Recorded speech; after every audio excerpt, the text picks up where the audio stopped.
Good afternoon, everyone. It is Sunday, it is Division 1, it is Hyperdrive, and it is the Azerbaijan Grand Prix. I hope you've all had a very lovely weekends, and all that kind of jazz, but we are about to get going as well. I must apologise profusely, as I'm 6 minutes too late, but I do have a good excuse, and you'll find out tomorrow what that excuse is. Alex was definitely testing my brain cells a minute ago.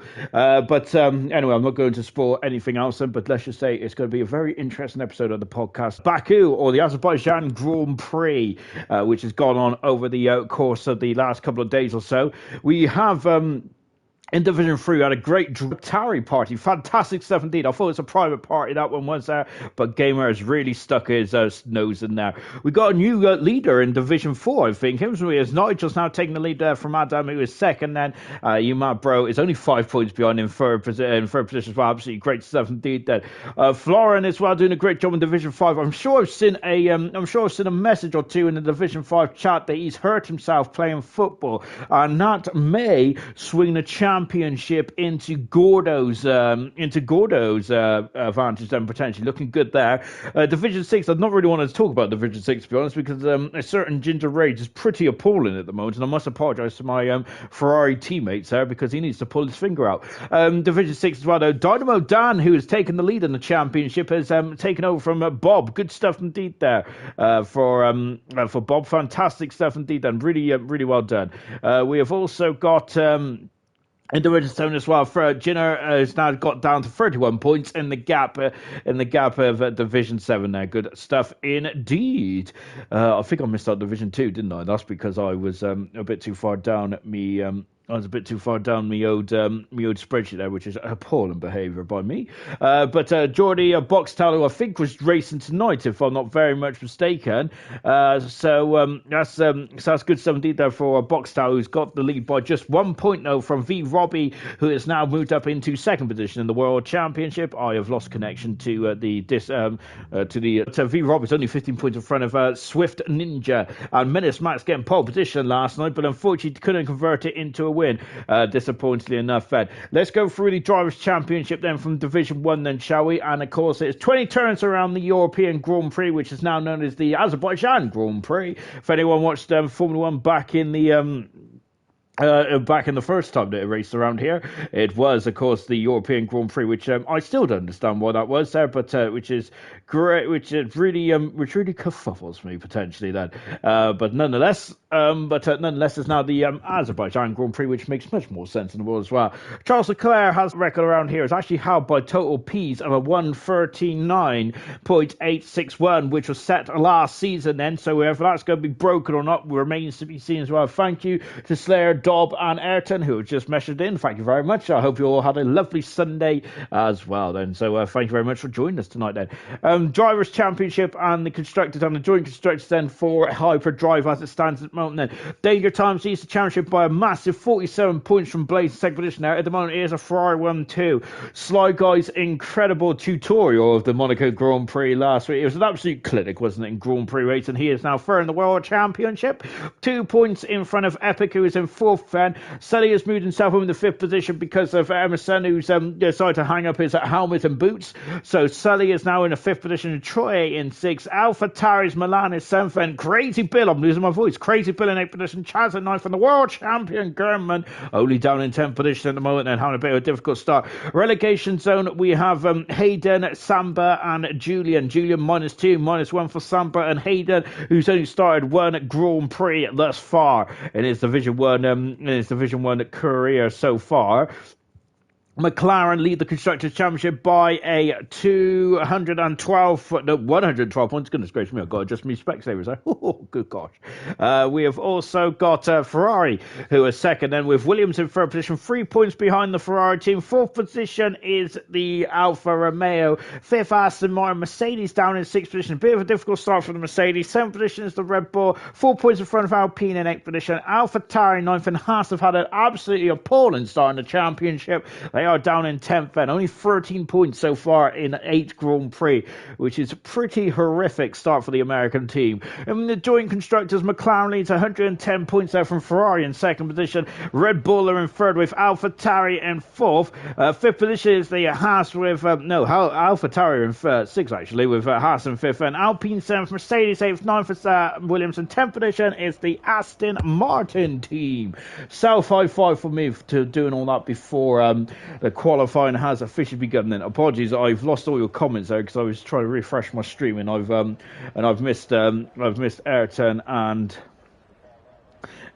Slayer, and Dobbert, so I must apologise profusely for that. Then I apologise. I do apologise. I need to pull my socks up as well. Right then, yes. So we're on with the show then. Qualifying as well. Then as Scotty has just informed me, this is a wet race, and we had a full wet race in Division 6, which is a nightmare for me. Kaz has said good luck to all the drivers as well. Thank you very much, Kaz. He's not saying good luck to me, is he? There, but so I don't know why I'm saying thank you very much, but I'm going to say it anyway. Then, as that was my best Elvis Presley impression. Then. I'm very happy today because I've had a leg of chicken, which is really just absolutely set me on my way. Fantastic 70. That's the advantages of now of living near in the forest now next to me sisters, because I can have Sunday lunch almost every day of the week. And this time next week, shall I tell you why I'm also buzzing? I am ecstatic to see what is going to I'm ecstatic about, because this time next week we would be at the Formula 1 Grand Prix of the Championship 2022 Championship of Formula 1. It will be officially underway, wouldn't it? So looking forward to that indeed. And testing has been done and dusted. Interesting stuff in testing. I have no earthly idea about the Reddit or anything like that, which to be fair, I don't know much about. My Formula 1 predictions in the past have been pretty appalling at the best of times, but yes, I've got no earthly idea what's going to happen as well. I think they're glancing below the inside barrier there of turn 7, I think, is before into the castle section 8, 9, and 10. Right, we got a couple of news stories then to tell you about then in the world of hyperdrive. First one is that I've forgotten what they are now. Good gosh. Scotty is now driving in the Mercedes then. Is that Mercedes have really had a revolving door of drivers there. But we've got Scotty in, who's now permanent driver then, and Boxtel, who is leading the Division 2 Championship, also making his second appearance tonight. And good 17th there for Boxtel. He is very much so good 17th there for, not about Troy there, but good 17th there for Boxtel making his second appearance. But Scotty now a official member of the Hyperdrive Division 1 then. Tiger making his second appearance as well tonight after he made a debut in Monaco. And Hayden, who is the new Haas driver, however, he is not here tonight. Haas do need an injection of points then, because they've been pretty appalling in Division 1, haven't they, to say the very least. 2 DRSs around the circuit on the start, finish straight, and in turn 2 and into turn number 3. Of course, this track first debuted on the Formula 1 calendar back in 2016. As I mentioned, it was the European Grand Prix, which really upset me back then because I didn't understand what was called the Azerbaijan Grand Prix. It has been ever since. We've had some classic races then. 2017, where Vettel had a bit of road rage against Lewis Hamilton. Daniel Ricciardo with an incredible, was it 3 cars he overtook there going down into turn 1, and that effectively won the Grand Prix for Danny Rick, didn't he? Unfortunately, a year later, the Red Bull team didn't do too well, did they? Which was a bit of a shame. Just on board with Epic at the moment, who's fourth in the championship, and it is getting very interested indeed. Then, take a look then. Oh gosh, then yes, the stream is a bit unclear at the moment, isn't there? Hang on 1 second, then, as I quickly. That might be better then. I think it was because I was downloading me videos then I was doing a bit of my music playlist for tomorrow night. Sorry for tomorrow going in as I want to as I was trying to download the Steps greatest hits then. Just watching Epic then. Let's see what he could put then for his greatest hits as well. Lewis said good evening and good race, and Wilson saying good luck, yours, especially to Geordie and Tiger after a DNF last week, and and Tommy's. I just just seen he's racing too. Serious Mushroom Evening, you bunch of Howitz. Goodness gracious me, stream not clear, Kaz is saying. Hopefully it'll be a bit more clearer this time now, but Epic has gone on to a 38.4 so far, and so he is the first driver to set a time on the board. Blaze is about to start his time, as has Danger Times as well. We got a Red Bull out there just setting a time, setting a blistering time as well. Just watching behind that Red Bull is Julian, who was impressive in Monaco. He deserved a lot more than what he got than this. So Williams 1-2 at the moment. Now Julian has had a disappointing start to the to his campaign in Division 2. However, we'll see how that one goes then. Just watching Milan, who's in third position there. Blaze is in fourth position at the moment. German, who is on the first of the the two back straights, and Denju's coming out of the final turn 16, and we've got 17, 18, 19 and 20 to complete off this lap here. Goodness gracious me, then Andej is leaving a lot on the table there, as he is now coming out there and flying up into the final part of the circuit. DRS right on the money, then it goes across the line, and Andej goes third fastest then out of he's the slowest of the three time driver so far, but he is on the medium compound tyres, of course. Said I have indeed, Alex said. Yes, indeed, that is. Alex is Alex has just told me to cancel my steps downloads there as well, because Alex also wanted to borrow my latest. Wanted to borrow the latest Steps Greatest Hits album. Cartboy coming out of 12. Cartboy's had a very difficult season so far this season. I hope he doesn't mind me saying so. But what I am going to do, let's turn that negative into a positive, shall we? Because I think he's been supreme with Cartboy, just to keep himself going then. We've got Serious Mushroom, who is just as Haas is missing. Good luck to Tom as well. I think Hayden's missing Serious Mushroom, who's the new Haas driver. Danger Time's gone second fastest. Great recovery drive from Danger Times last week, by the way. The point swing was not as bad as what it was looking, and he was only 12th in qualifying as well. So it's looking a bit better there. Julian's just gone third fast as well. We've got Blaze, who's gone into fourth fastest. Cartboy is sixth so far. Sloth invalidated his time then. Crazy Bill hasn't invalidated his time then. He's in the top 10 of the World Championship at the moment then. We have got Tommy then saying evening ladies and gentlemen then. Serious Russian Steps, what a tragedy then. Oh goodness gracious me then. I do love a good pun or two then. Goodness me, that might have been one for sorrow there for the for the Alpine team. Goodness gracious me then. Gosh, you could have said that Bills would have stomped all over the garage there, but he's gone second fastest. Crazy. That's a very impressive time. 4/10 of a second away from Epic, but on medium tyres here. Interesting strategy as well, because we have heard that it's raining in the Grand Prix. That's why we're seeing a lot of variance in terms of the of the tyre strategy at the moment. So he's now got Hyperdrive Esports also. A better best foot gotten as well. Goodness gracious me, then you're just encouraging me tonight then. And you can tell that I won't have a chicken leg next week, because it's just got me a bit hyper. So that's why I'm a part of Hyperdrive. Jordy Boxtel has come back into the pitch. Remember, he's a Division 2 champion, and I'm really intrigued to see how he does that, because he did really well last week, didn't he? Boxtel did. Let me get up my own spreadsheet, shall we, to see what occurred last week. Then if I can find him, of course. Goodness gracious me, I'm going to have to adjust me. I'm going to have to adjust my old seating devices here, aren't I? He finished in second position for the Alfa Romeo last week, didn't he? Fantastic stuff indeed. There. Unfortunately, Serious Russian don't know any more Step songs, which I'm quite disappointed by, to be honest. I could go forever and a day, or you could say here and now. Silly Sly Guy, who was dominant last week, wasn't he? An incredible, impetuous performance from Sly Guy. He has moved himself up to third in the World Championship. Remember that Sly Guy was quite a clinic in Grand Prix. And he did say after the Monaco Grand Prix that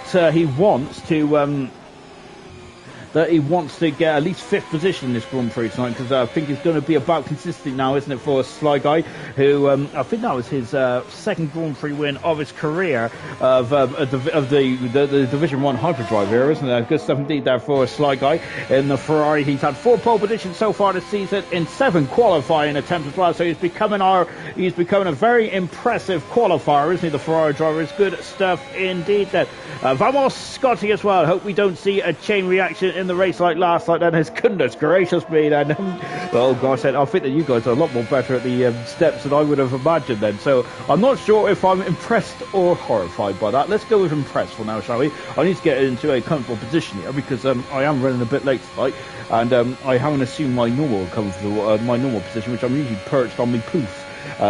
Which is usually directly in front of me. Saigo goes third fastest, and Clarkey has had a cropper, and as one of the Mercedes as well. As one of the Mercedes had some issues as well. Jordi Boxtel was in the facility, but I'm not sure if that's an issue or not. But there's a McLaren limping, and I think that unfortunately Clarkey is out of qualifying, and he ain't allowed to go in the pits and get any of and get a spare car these days. And so unfortunately Clarkey, who hasn't scored any points yet, he's a two-time Grand Prix winner, Clarkey has said in season 4. However, that is not going to help him out at the moment, as he's got to come back into the pits. And Milan, who is going down his corner off at turn 1 there, hasn't he? But he has recovered quite nicely indeed then. KD, Go Sly Guy. We've also got, wow, Crazy Bill in this race then. Yeah, Crazy Bill looking strong already yesterday. That's Sloth who's at part there. Sloth did all right last night. I don't think he scored any points though, did he? I don't think he did. Anyway, goodness gracious me, it's been a long old day though. Very close then. Hyperdrive saying between 5, 6, 7, 8 then. Stream is a bit pixelated, Ariel saying then. Yes, I apologise profusely. I'm wondering if I haven't got me old I wondered if I haven't got me old wired connection on the go then, because sometimes the PlayStation 5 decides to go wireless, doesn't it really? But unfortunately I don't think I can test that now, can I? Without disrupting the stream, I don't think. I'll have a look in between 1 and 2, between qualifying 1 and 2. Then German, the world champion, then, who is coming out of the final turn. Is that KD saying it is that? Yes, someone is a fan then. Yep, I thought it was just me. Owen was saying that. Is that now coming up into the final over the grid hats as well, and German only 9th fastest on medium tires, of course, and so interesting 7D there for the champion. Chaza is facing the wrong way there, and he's going to get disqualified if he doesn't get himself sorted out. Then he's going to do a 3-point turn here. Epic has retired from the session, but he's safe and sound in the pit lane. He has, luckily then for Chaz, he's got a map on his screen then, which shows when people come past. And there's Tygo then just going through. Then he's of course the Ferrari driver for Division 2 normally, and just getting away as well. As Sloth out of 70, out of 16 then, across the line, and Sloth goes only 14th there. He must have made a mistake somewhere then. So here comes Boxtel, who's now dropping down the hill and coming into at 16 then, accelerating away, then going over the curb slightly there to Boxtel is there, and now he is away, and he's not going to be braking now until he gets into turn 1. So that is the last he has to touch the brake pedal on this qualifying lap. Then Boxtel in the Mercedes. Of course, he is at super subbing then for Pillars, then, who has only started 3 events so far this season, and he's only done 2 for Mercedes as well. Goodness me, he's had 3 for Ferrari and 2 races he had 1 race for Ferrari, and he's had 2 for Mercedes then. So Pillars there not racing too often at the moment then. Sloth is 20 seconds up in the first sector, but however, he's invalidated his time. 4 minutes to go in this qualifying session. We have yellow flag out there. We do have, it's a long old lap this, so there's, because this we're already in the 1:38 set, which is quite a longish lap around here then, so you're going to have to decide quite quickly what you're going to do then. Young Tommy then, of course, the former silver champion, who is in 18th position at the moment there. Not much to write home about, unfortunately, in Division 2 this season for Tommy, and the same with Dylan as well. Of course, they were the powerhouse of silver last season, weren't they? But this season, but Dylan did get a very good result last night, and he's, unfortunately though, he's only moved himself to 19th in the championship, so he's still in the relegation zone at the moment. Dylan is there, but it was a very good result indeed there.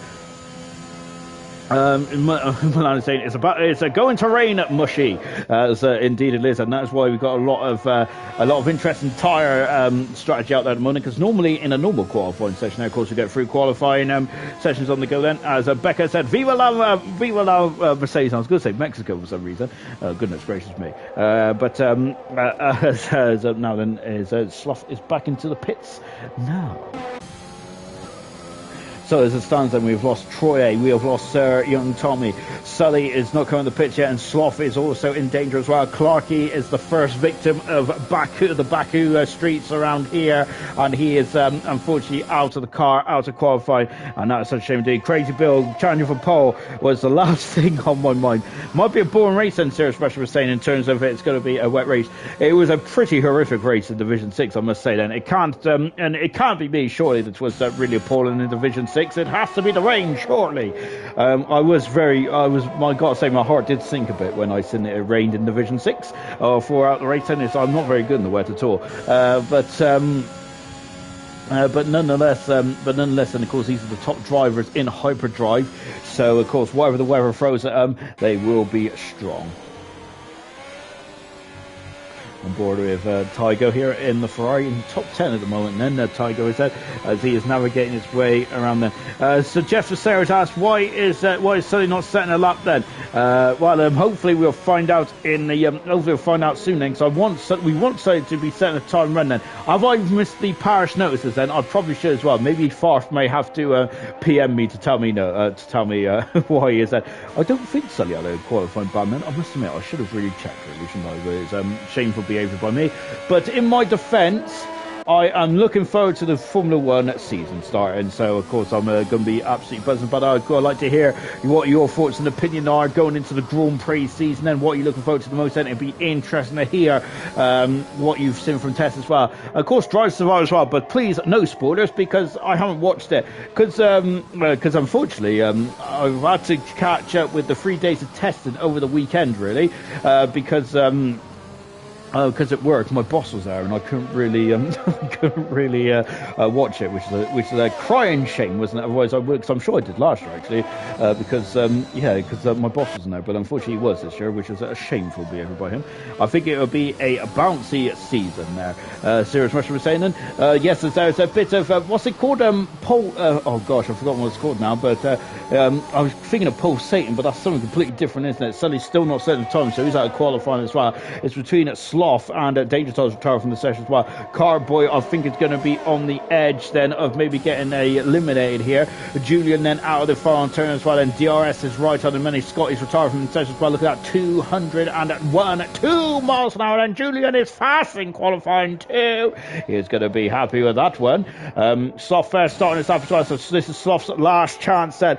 Paul Satan, in fact, no, I don't know.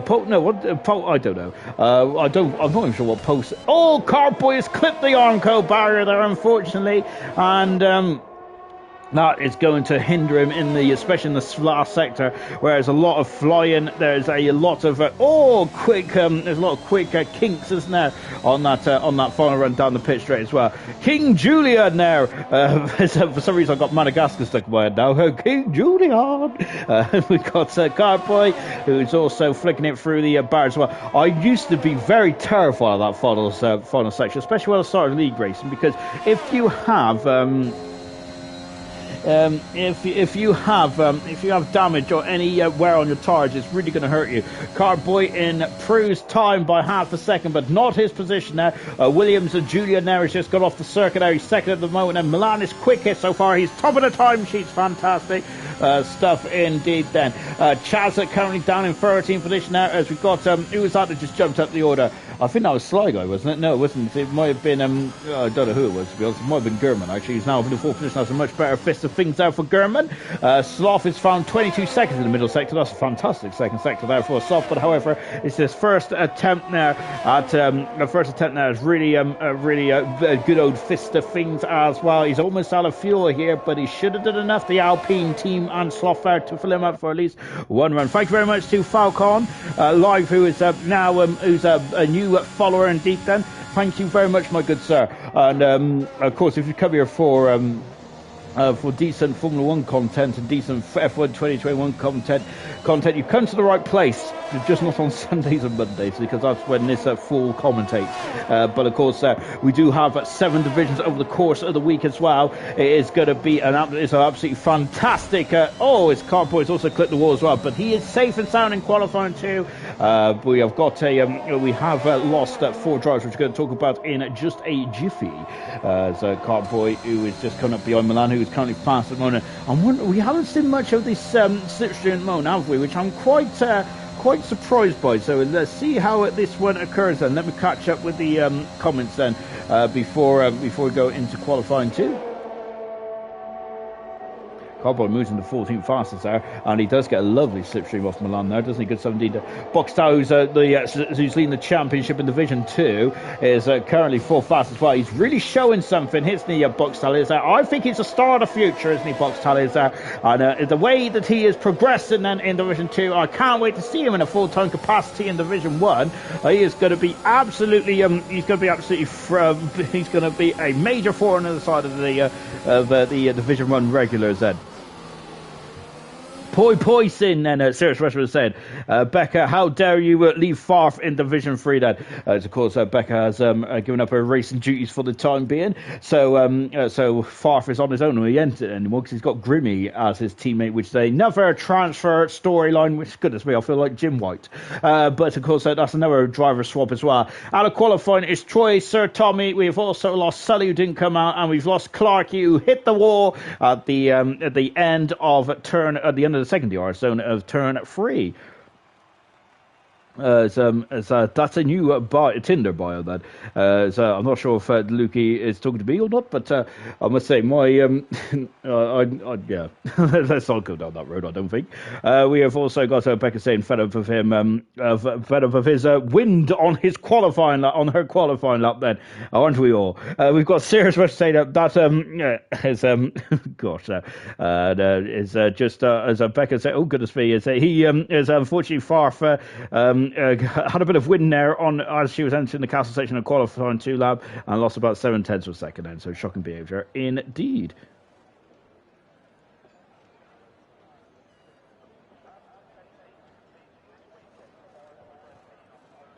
We are now into qualifying 2 then for the Grand Prix here in Baku then.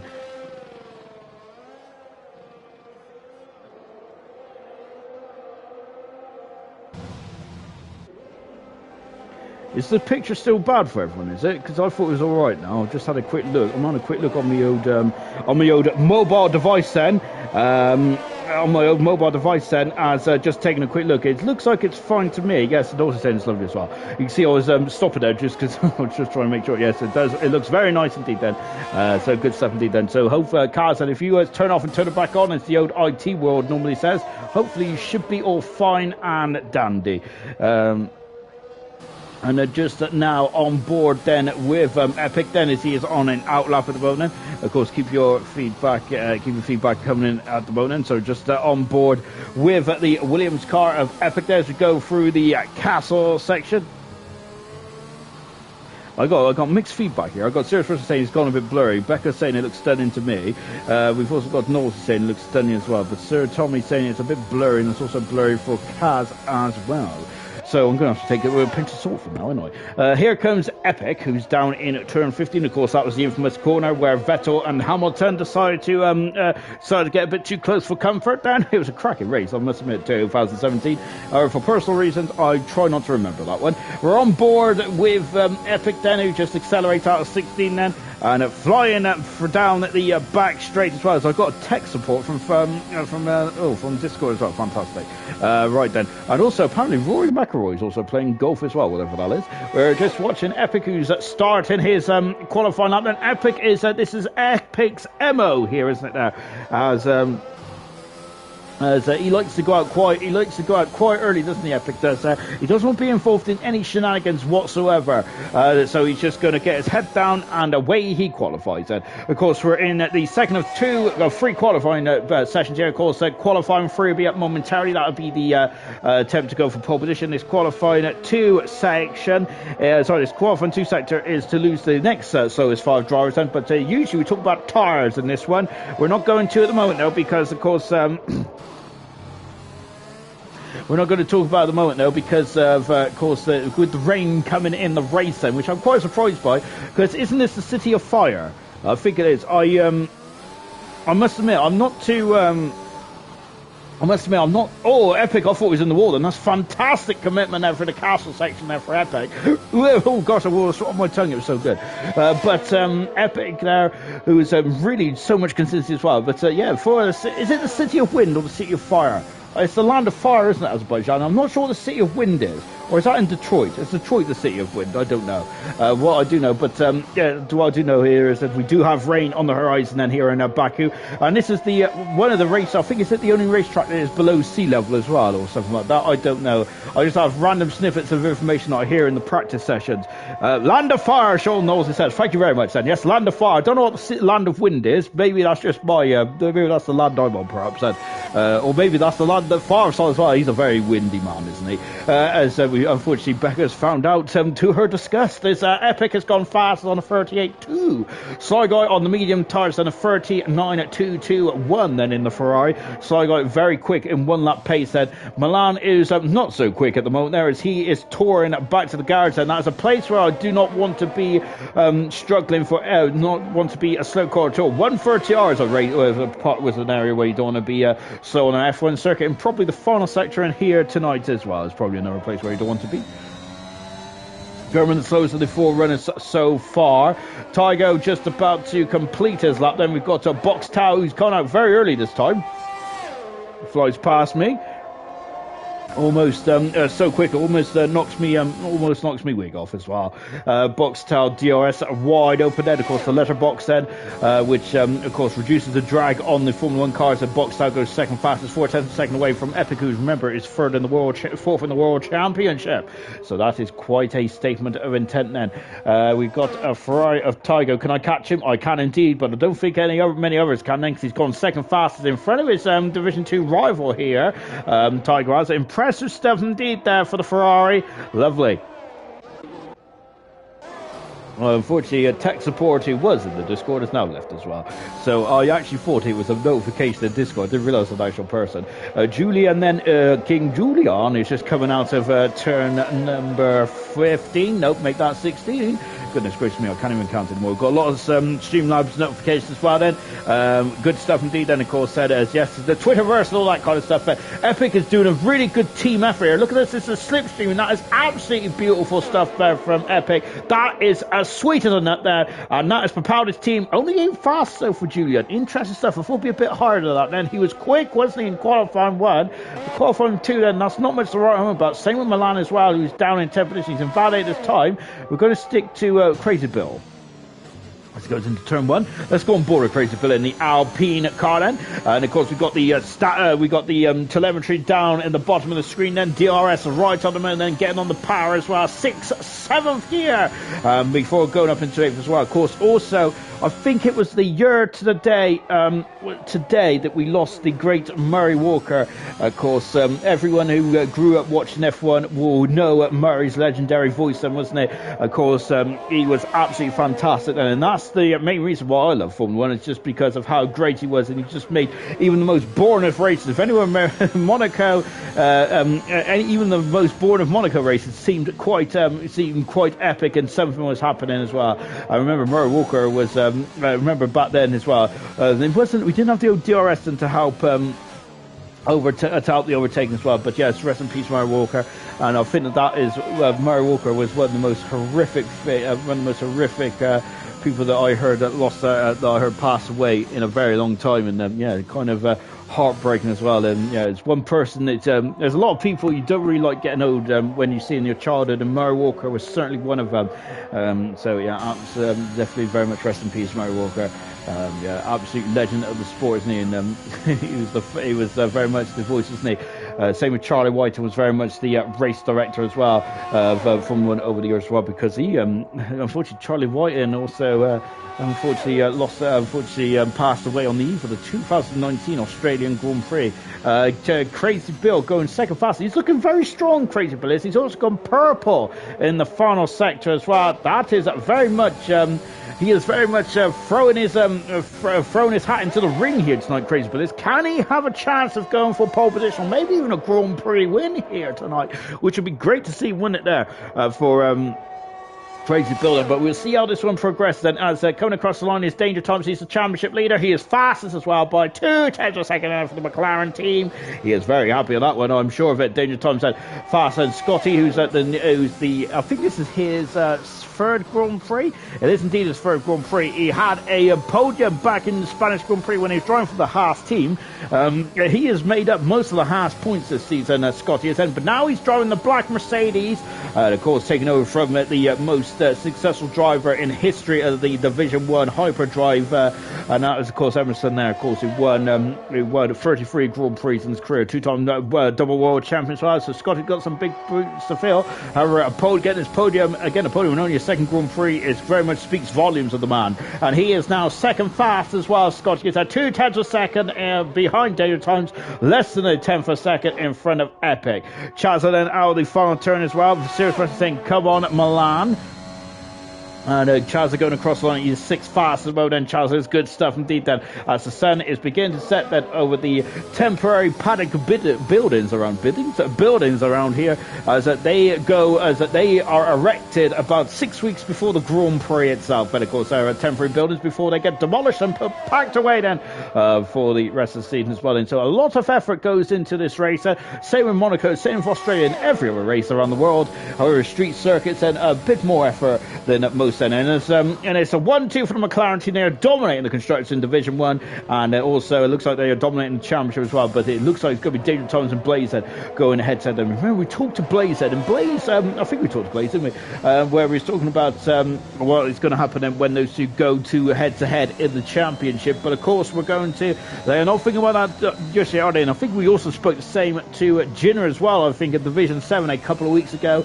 It's a similar story in Division 7 with the Red Bull team as with the McLaren team. Milan then almost ran out of talent there, but fantastic stuff indeed there from Milan there to keep it going. Great stuff indeed there from Milan.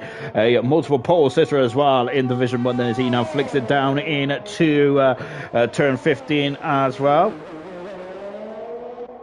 For acceleration, Ray saying go Ferrari, and Carboy Serious Mushroom is saying we've also got going to reboot. Hopefully it works. If not, I'll just watch the replay. Shadow just put AlphaTauri would have been a bit fast. So that Serious Mushroom is saying it is oh gosh, I've now opened up Microsoft Store here. Goodness gracious me, I'm a bit dangerous on the old clicky device here tonight. No, goodness gracious me, let's put the laptop away and let's just enjoy the show. No, more goodness me, Milan is enjoying the show. He's 2/10 a second in front of Danger Times at the moment. That's a pretty decent time now for Milan. And yes, a Grand Prix winner. Of course, he won the Dutch Grand Prix last season. Milan did. He probably should be a multiple Grand Prix winner by now, Milan, but he has been very unlucky. The champion German then. So of course, German 10th at the moment, and he's very much reminiscent of Damon Hill when he was defending his championship, wasn't he? Of course, German now started with the Aston Martin team this season before he jumped to the Red Bull, because he took a race out, didn't he? And then he came back in with the Red Bull team itself. But so I think the Gurman's the only driver on a quick lap at the moment, isn't there? As he is now getting very close to the walls here. As of course here in the street circuit, and it's a very unusual street circuit. It was the fastest street circuit on the calendar before. That was replaced by round 3 of this season, which is Saudi Arabia, wasn't it? And of course it was very impressive around there, wasn't it, in Saudi Arabia? Not many safety cars throughout the week. I expect there was a lot of safety cars last night though. Or was it in Division 3? I think it was Division 2, wasn't it? Goodness me. I got to say, Fridays and Saturdays kind of roll into one for me, mainly. But of course, I did actually. I went skittling on Friday, which is very unusual. So that's probably why I can't remember much of Division 3, to be honest. I had it on the background before I lost complete internet connection, complete internet connection, because I was in a bit of a black spot of the old Forest Dean. Nope, third time's the charm. Gurnman, who's oh goodness me, my lights are flashing. That's scary. Gurman, who's 15th at the moment. That's scary. Goodness gracious me. When you get to Canada, all COVID restrictions all lifted. That's fantastic. So drink up before the Division 7 races. That's absolutely beautiful stuff indeed there. Of course, It's really great to hear as well. Gurman there.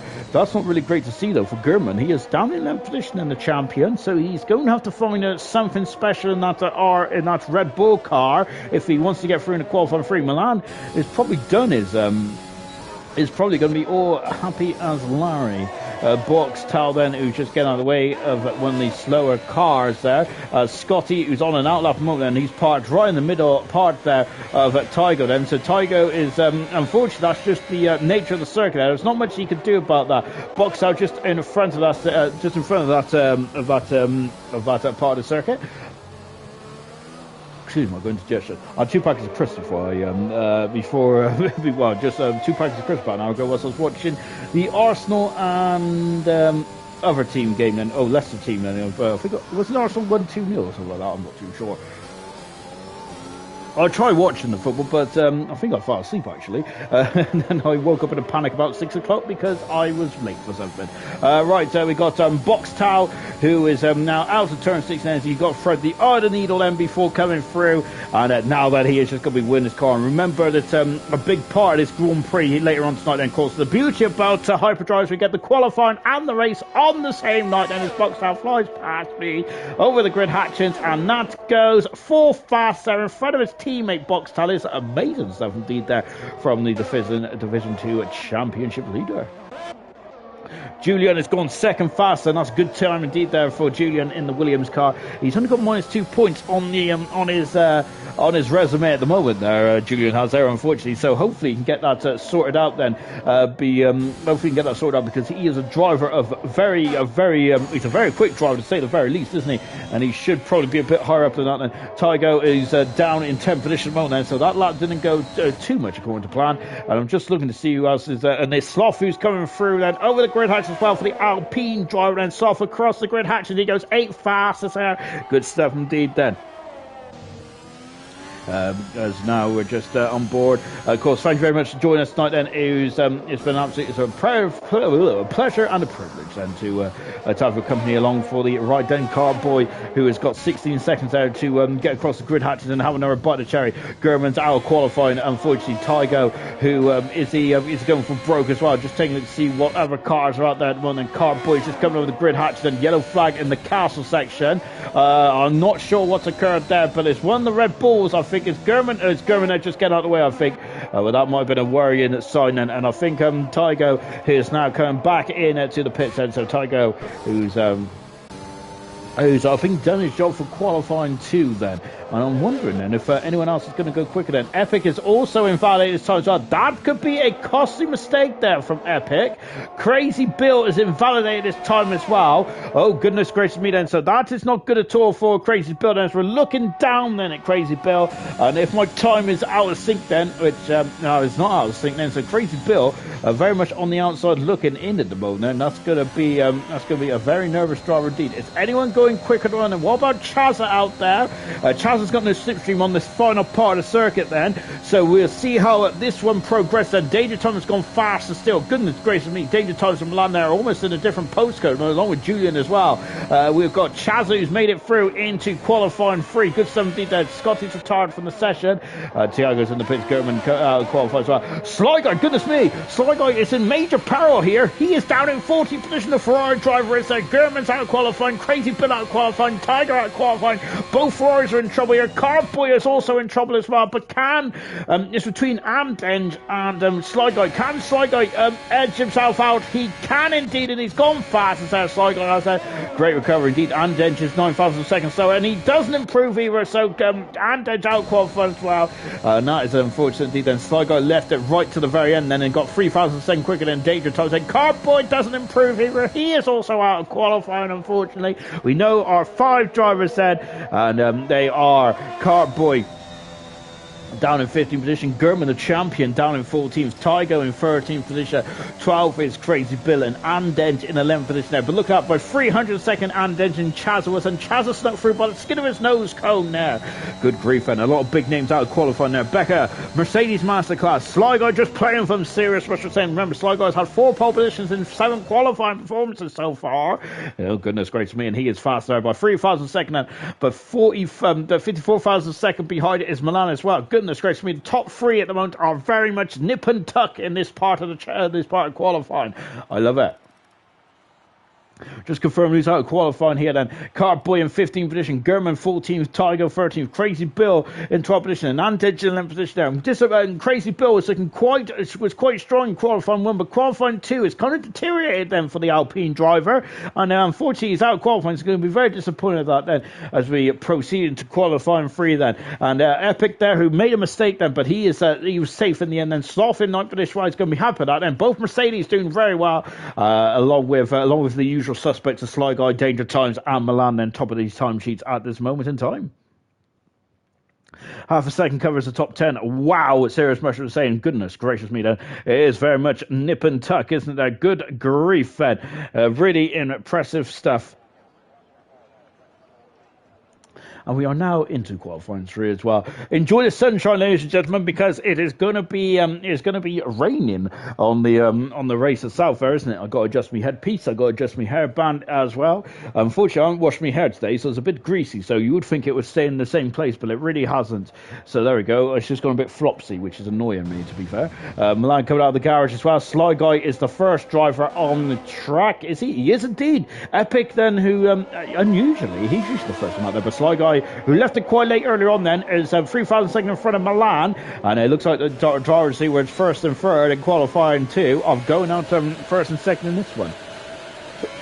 Excuse me, I'm so sorry. Oh gosh, as we've got a bit of a tango going on here between Sly Guy and Milan. Then I'm wondering if these two do not want to give each other the solution, because you've seen how close it was in qualifying 2. This is going to be edge of the seat performance here.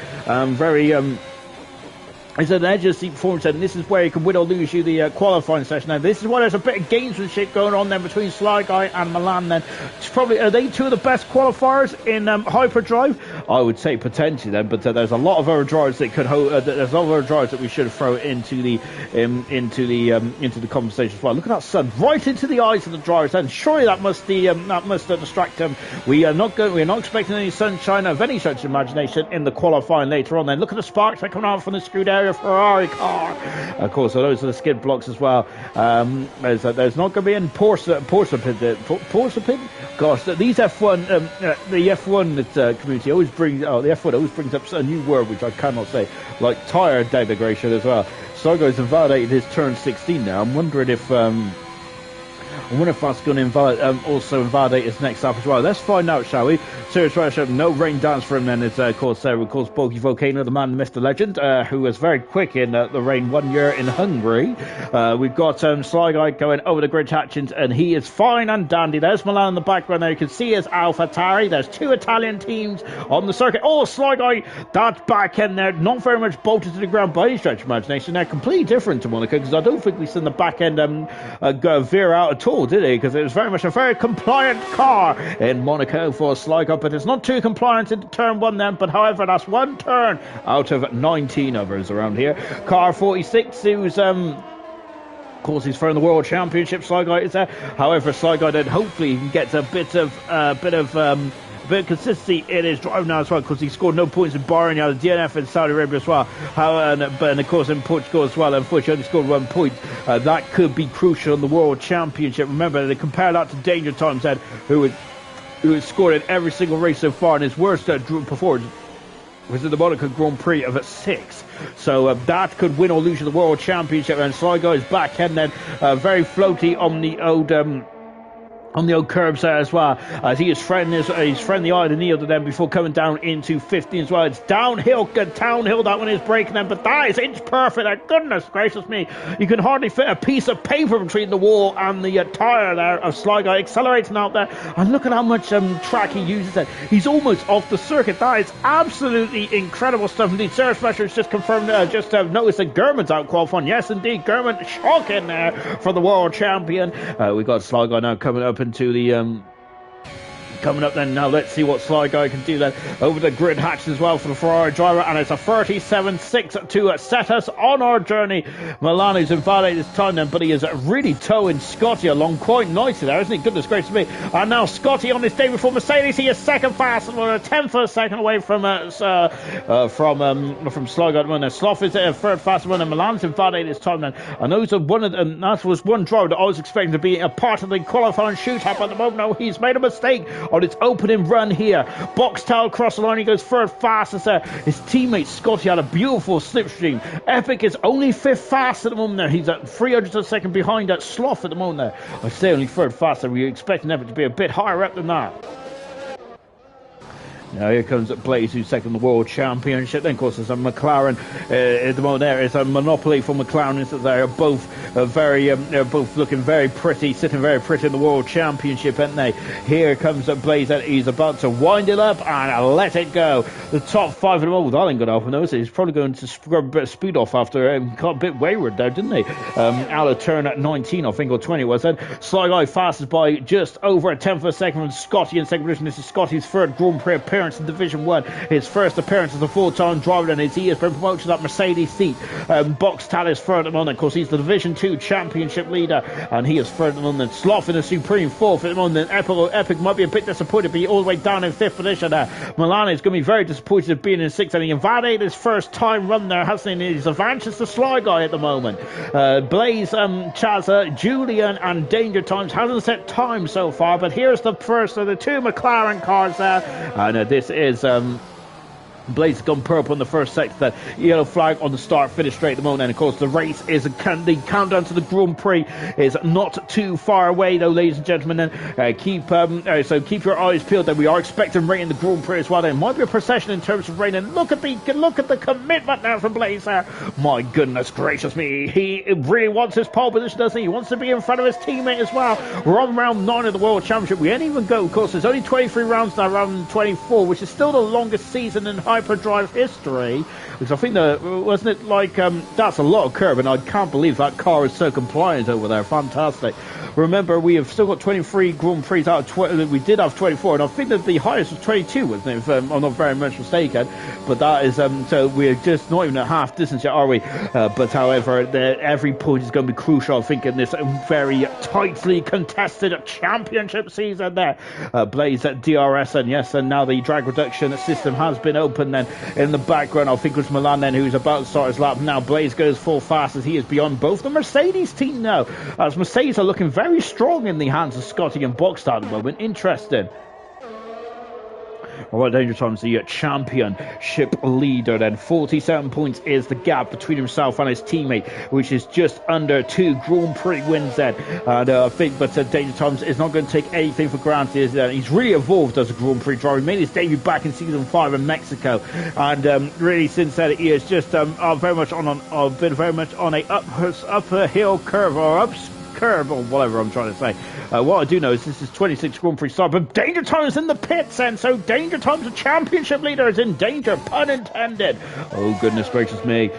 Here comes that Julian then, who of course, as we mentioned, then he's on negative points. But Julian is he has struggles to finish a Grand Prix, but he has got he's quite quick indeed then, isn't he? He's very quick indeed then, Julian is there, but unfortunately the races have not gone to his liking, as he's at 204 miles an hour for the Williams team, but he is now third on the second row of the grid. He is now the meat in the Mercedes sandwich.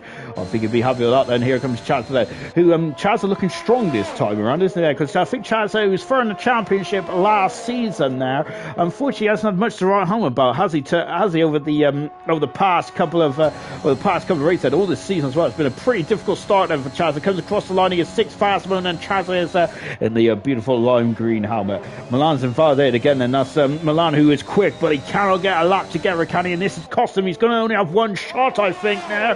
Oh goodness me! And is that too much pressure even for the brilliance of Milan in qualifying trim? We'll see how this one goes then. But is he going to carry on? No, he isn't. He's coming back as well. Just mention, when do I go over 100 consecutive races so I can have a week off then? I've just serious mention. I think you're very close. Last time I checked, you was on 84. 85 races at the end of silver. I haven't got all your stats. We haven't got all your stats together. Well, your complete stats together so far. As yes, I meant to be doing that quite a while ago, but unfortunately, I've been distracted by moving back to the forest.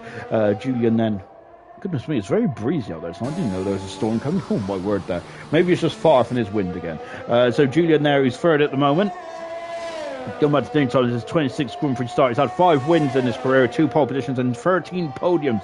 That is the number that I'm interested in. It's the 13 podiums there for Danger Times, though, because he is just so consistent, isn't he? And here comes Julian. He's going for another bite of cherry. Julian is here, so this is an interesting strategy then. So he's going to have another time round on these soft tyres here. He ain't going to need those for the race then, I would hazard a guess then, because we are expecting it to be a full wet Grand Prix. Whether it dries up towards the end or not, we do not know, but we are expecting this conditions to be very similar to Division 6 on earlier on this week, aren't we?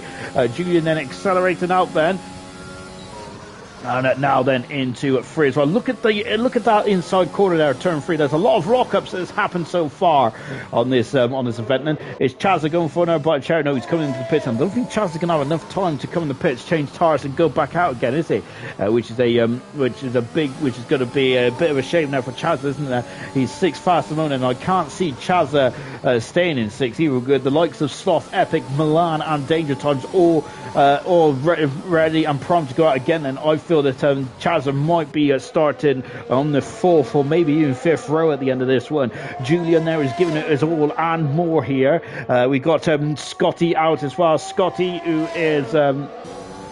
who's just starting us out then. Boxtel, who's about to start us up in the second Mercedes as well. Look how close Julian is there to the wall there. Fantastic stuff indeed there.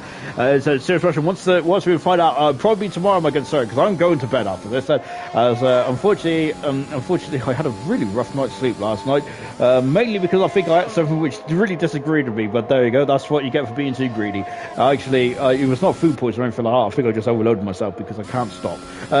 We've got Julian then, who is a 10th a second up. And at the moment, that's not going to improve his position unless he has a good final sector. He has a decent final sector there. He's found a 10th, but Julian is third fastest on the the second row of the grid. He is on the racing line as well.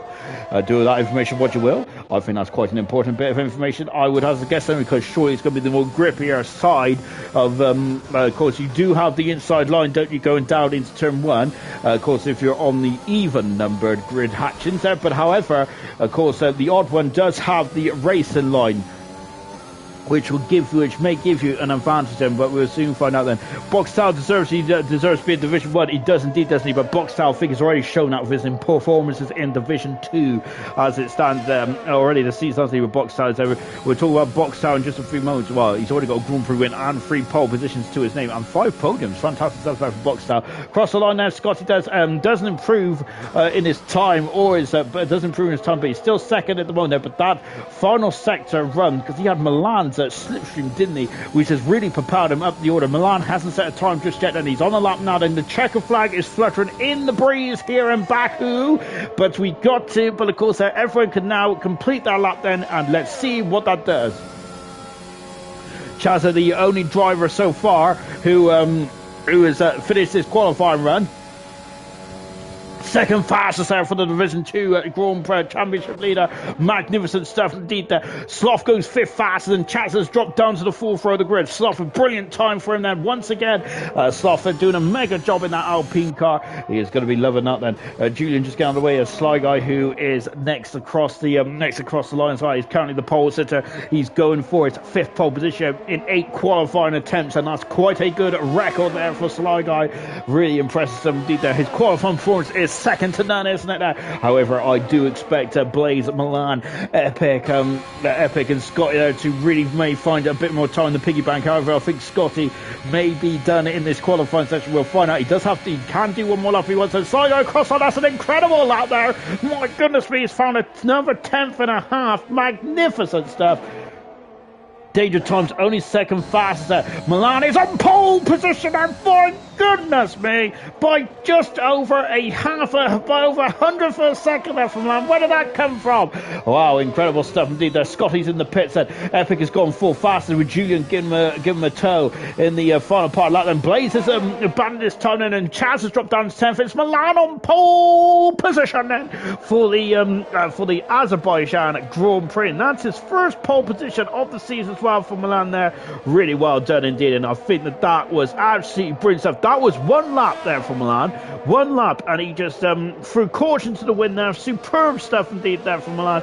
An absolutely epic lap. Unfortunately, we didn't see most of it, did it? That was actually epic. That's Milan's 12th pole position of his career in Hyperdrive's 1. I think that moves him, I think, clear of Jonathan Cox, who was second. Fantastic stuff indeed there. Really well done then. Half a second up and ran out of fuel. Scotty did that. No, Scotty, good luck. Oh, remember, you can't win it in T1, but you can lose it. It's Milan's world. We just live in it. Pillars are saying as well. An incredible force on 1400 of a second out from Milan. His 12th pole position of his career in Division 1. Fantastic stuff indeed there from Milan. And on this current grid, he's the most decorated qualifier. Fantastic stuff indeed then. Sly Guy, goodness me, he was going for his 5th pole position in 8 attempts. So that was a pretty good strike rate. However, he's on the front row today. Boxtel in 3rd position with Scotty in 4th. Then Boxtel and Scotty are part of Mercedes lineup tonight. And then it's an all-Williams row 3 as well with Epic and Julian 5th and 6th. And Alpine, Sloughin, Blaze 7th and 8th position. Danger Time's the championship leader down in 9th position with Chazza in 10th. And let's get on with the grid. With the race, I should say then. Surprise to McLaren. Yeah, I think the McLaren, they're just, I'm not sure. They must have made mistakes there because both Danger Times and Blaze, I feel, are out of position then. Very concerned indeed that Kaz is saying, move Georgia to Division 1, brah, as G. Preston London. As there is the rain then, and that looks like intermediate conditions to me then. So the beautiful sunny skies of qualifying have disappeared, and the rain has coming down now. Oh dear, oh dear. Incredible stuff indeed. Me and Jordy cannot swap divisions, Pillars are saying that. As of course, Jordy is the championship leader. I'm sure that he will want to finish what he started, won't he, in Division 2. But I would love. But of course, Jordy has the option of reserving in Division 1 there. But surely, I think that this is definitely really egging him up, isn't he, to challenge Division 1 next season. Lovely stuff indeed there. Menace Max, I fluked it last night.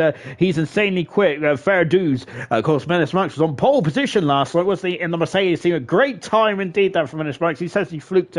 You can't fluke a pole position, I don't think, in Hyperdrive. I think he sounded himself a bit short there.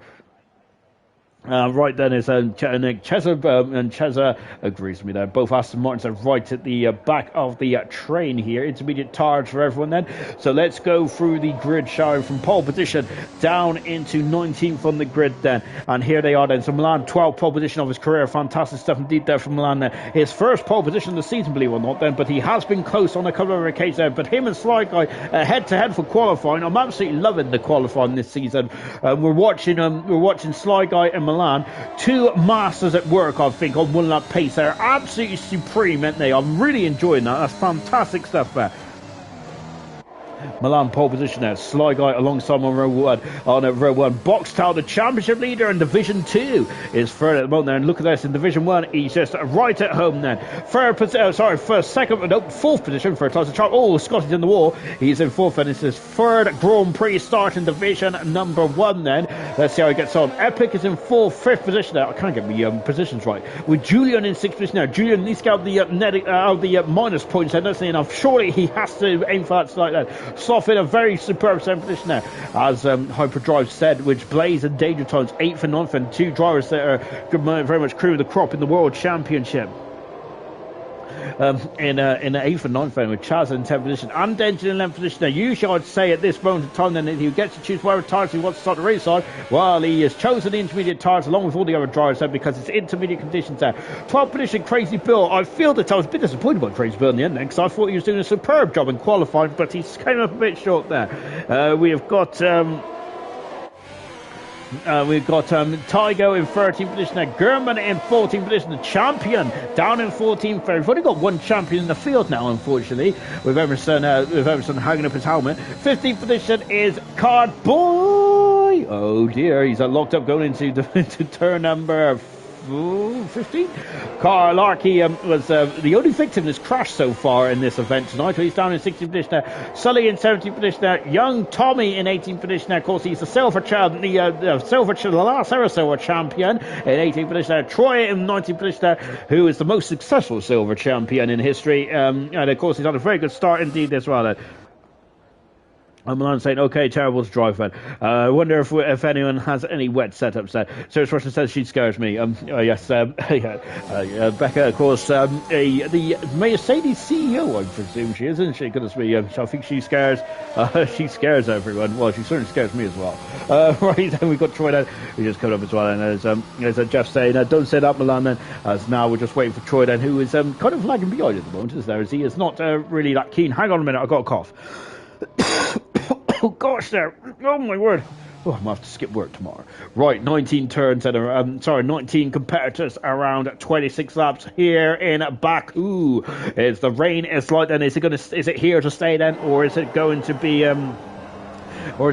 dispersing at the halfway stage of the Grand Prix? Right, we have 4, we have 5. There's a pause and there's a short run down into turn 1. It's lights out and it's go, go, go here in Baku. And it's a good start from London. That's a cracking start from London. Look at Scotty down the inside. Scotty's down the inside. Sligo's on the outside, but Sligo keeps his position just about there. And but Scotty has the inside lines. Turn 2. We've had crashes here in the pass. There, Scotty is forcing Sligo wide, and I think the Sligo is going to be on the back foot now, because look at this, he's also going to have to defend from box tower, but Sligo's coming back at him as well. Thank goodness we've got wheel to wheel. Danger Thomas and Julian are quite close together as well. Sligo back up the inside, Sally's down the inside. Oh, there's contact there, but Sligo somehow slows the car down, and he is now into second position as well, where Scotty is lost out to his teammate after trying to get back through, but Sligo in the second half of that straight was supreme, wasn't he? German's got back past Carboyle Housing then, and he's now at the inside as well. We've got Crazy Bill and Chaz having a look at that. That's a wingless car. That's Amden, is it?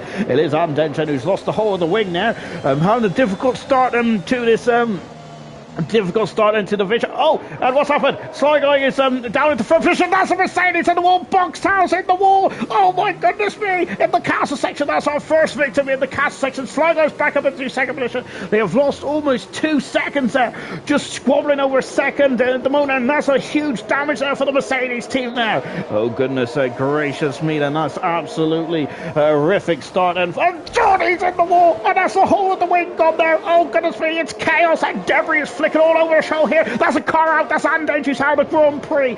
I know we're down to 18 cars in this Grand Prix. My goodness gracious me.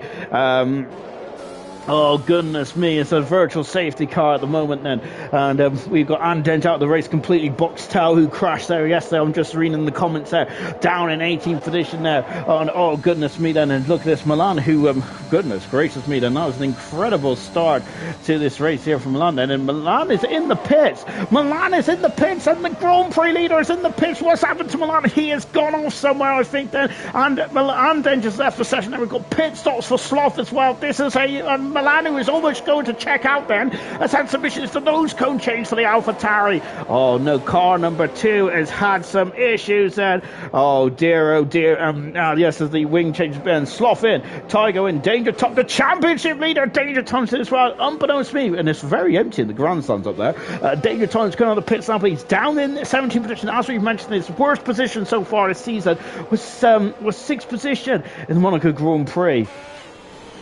So Sly Guy, after an incredible battle with himself and the 2 Mercedes, has found himself leading this Grand Prix after he was looking on the back foot there, and Tygo has been given a drive-through penalty. So the one Ferrari is in the race, the other Ferrari is self-imploding here. German has dropped down. His Carboy has moved himself up into supreme 8th position. Now he's up 10 positions. Troy is fantastic stuff out from Troy, but look, German and Troy, 2 former teammates then, almost going side by side as well, but German now back up into 9th position. Troy, who's in 10th position as well. No, look left, because look, that's Sir Tommy on the outside as well. But Troy now keeps his position. Clarkey up 4th position as well. Biggest winner in this one there is definitely Troy up 9th position. Oh, Sir Tommy has hit the inside barrier there, and hopefully I hasn't damaged the end plate too much then. Milan, the pole sitter, down in 14th position, and Sly Guy leads the race so far. Then, but look at Scotty in only his third Grand Prix start, and he can smile. He can smile. Well, what word am I looking for here? I don't know. Gurman there is got past Carboy, and Carboy has dropped down the order then, as Carboy's really had some issues there. Has he got damage there? Carboy has it. He is limping. Clarkey, who hasn't got any points so far yet. Carboy is struggling, and now here comes Clarkey. Then they're going side by side. Sly Guy set the fast lap of the race, and then goodness me, it's going up and down like a yo-yo. Epic has got the fast lap so far. Of course, you get a bonus point for fast lap as long as you finish the Grand Prix. Coming across line as well, Clarkey is now to 11th position then. Scotty can sense maybe a Grand Prix win in his near future. Pit lane Cart points in as well. Both Alpha Tires well, a nightmare start. So has it. Both Alpha Romeo as well. If you're got an Alpha in your name, perhaps it's not a good omen here in Baku, because both teams have really had an appalling start in this Grand Prix so far. Scotty currently in second position, and Epic in third. Blaze is now in fourth position with his teammate and championship rival. Troy is on the inside then of Gurman. Gurman's going to have the run though, and in the inside of 4 he does indeed, and he's but Gurman's got wide, and Troy is going to go up and under here. He does that, but I think that Gurman has the position. He does indeed that, but Troy there is a short squirty straight here into turn 6, but Troy using a lot of words here, and he's gonna just back off here. I don't think overtaking into turn 6 is a good idea, as we've got a lot of sparks. Goodness me, I think there's like a light show there. Back on board with Epic now then. So Epic, who knows that Sly Guy is quite close to the World Championship. Scotty, in only his third Grand Prix, is not a championship contender yet. I say yet because it's a long World Championship. This one is because of a long World Championship between 23 races, and we're only on round 9 this season, and Scotty is looking quite hot, isn't he? There, as oh goodness me, there's a pun there, isn't there? I'm wondering if anyone remembers Scotty Too Hotty from wrestling. However, that's neither here nor there. We're talking about Scotty in Grand Prix trims. Well, at the moment, there's Scotty, who finished third, didn't he? And of course, remember in Portugal as well, really made a big splash before he had a couple of issues there. He is about 3/10 of a second in front of Epic at the moment. No DRS just yet, and we may not get DRS in this Grand Prix because it's wet weather at the moment. It's deemed unsafe to have the drag reduction system in wet weather conditions. And the top 4 is now 3 seconds in front of Julian in 5th position. I think Julian would like just like a quiet Grand Prix. Sully has dropped down to 18th position now. Only 19 cars side of the race, and only 18 are left there. And we're just now on board then. Scotty, who is looking very vulnerable at the end of those straights there, isn't he? Boxtel set the fast half of the race down in 15th position then. We'll see how good that one is there. Excuse me, I've got to get a bit of decorum in this commentary box. Good grief, man. What an incredible start to this Grand Prix.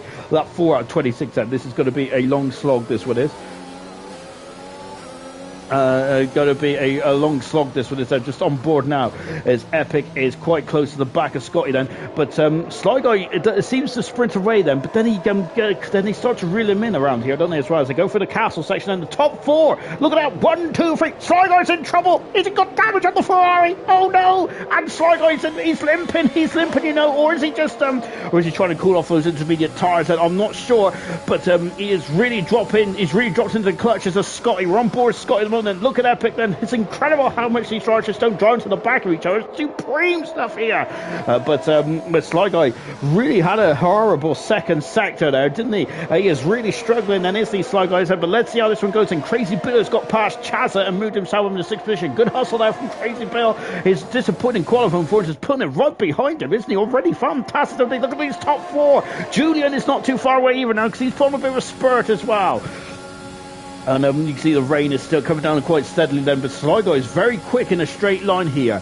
I think he may struggle with, I wonder if he's got a bit less downforce on than the drivers around him, because in a straight line he does look pretty remarkable, doesn't he? But maybe I'm completely wrong, which I am completely wrong now, because there's now 4/10 of a second between Sly Guy, Scotty and Epic and Blaze as well. Julian there just in the back, there he is, and the second Williams car at the moment, and Sly Guy is trying to break the slipstream as much as possible from Scotty, but Scotty is Scotty's just like following. Oh my goodness me, Scotty's completely lost and gone straight into the escape route there. That is a major mistake there from Scotty.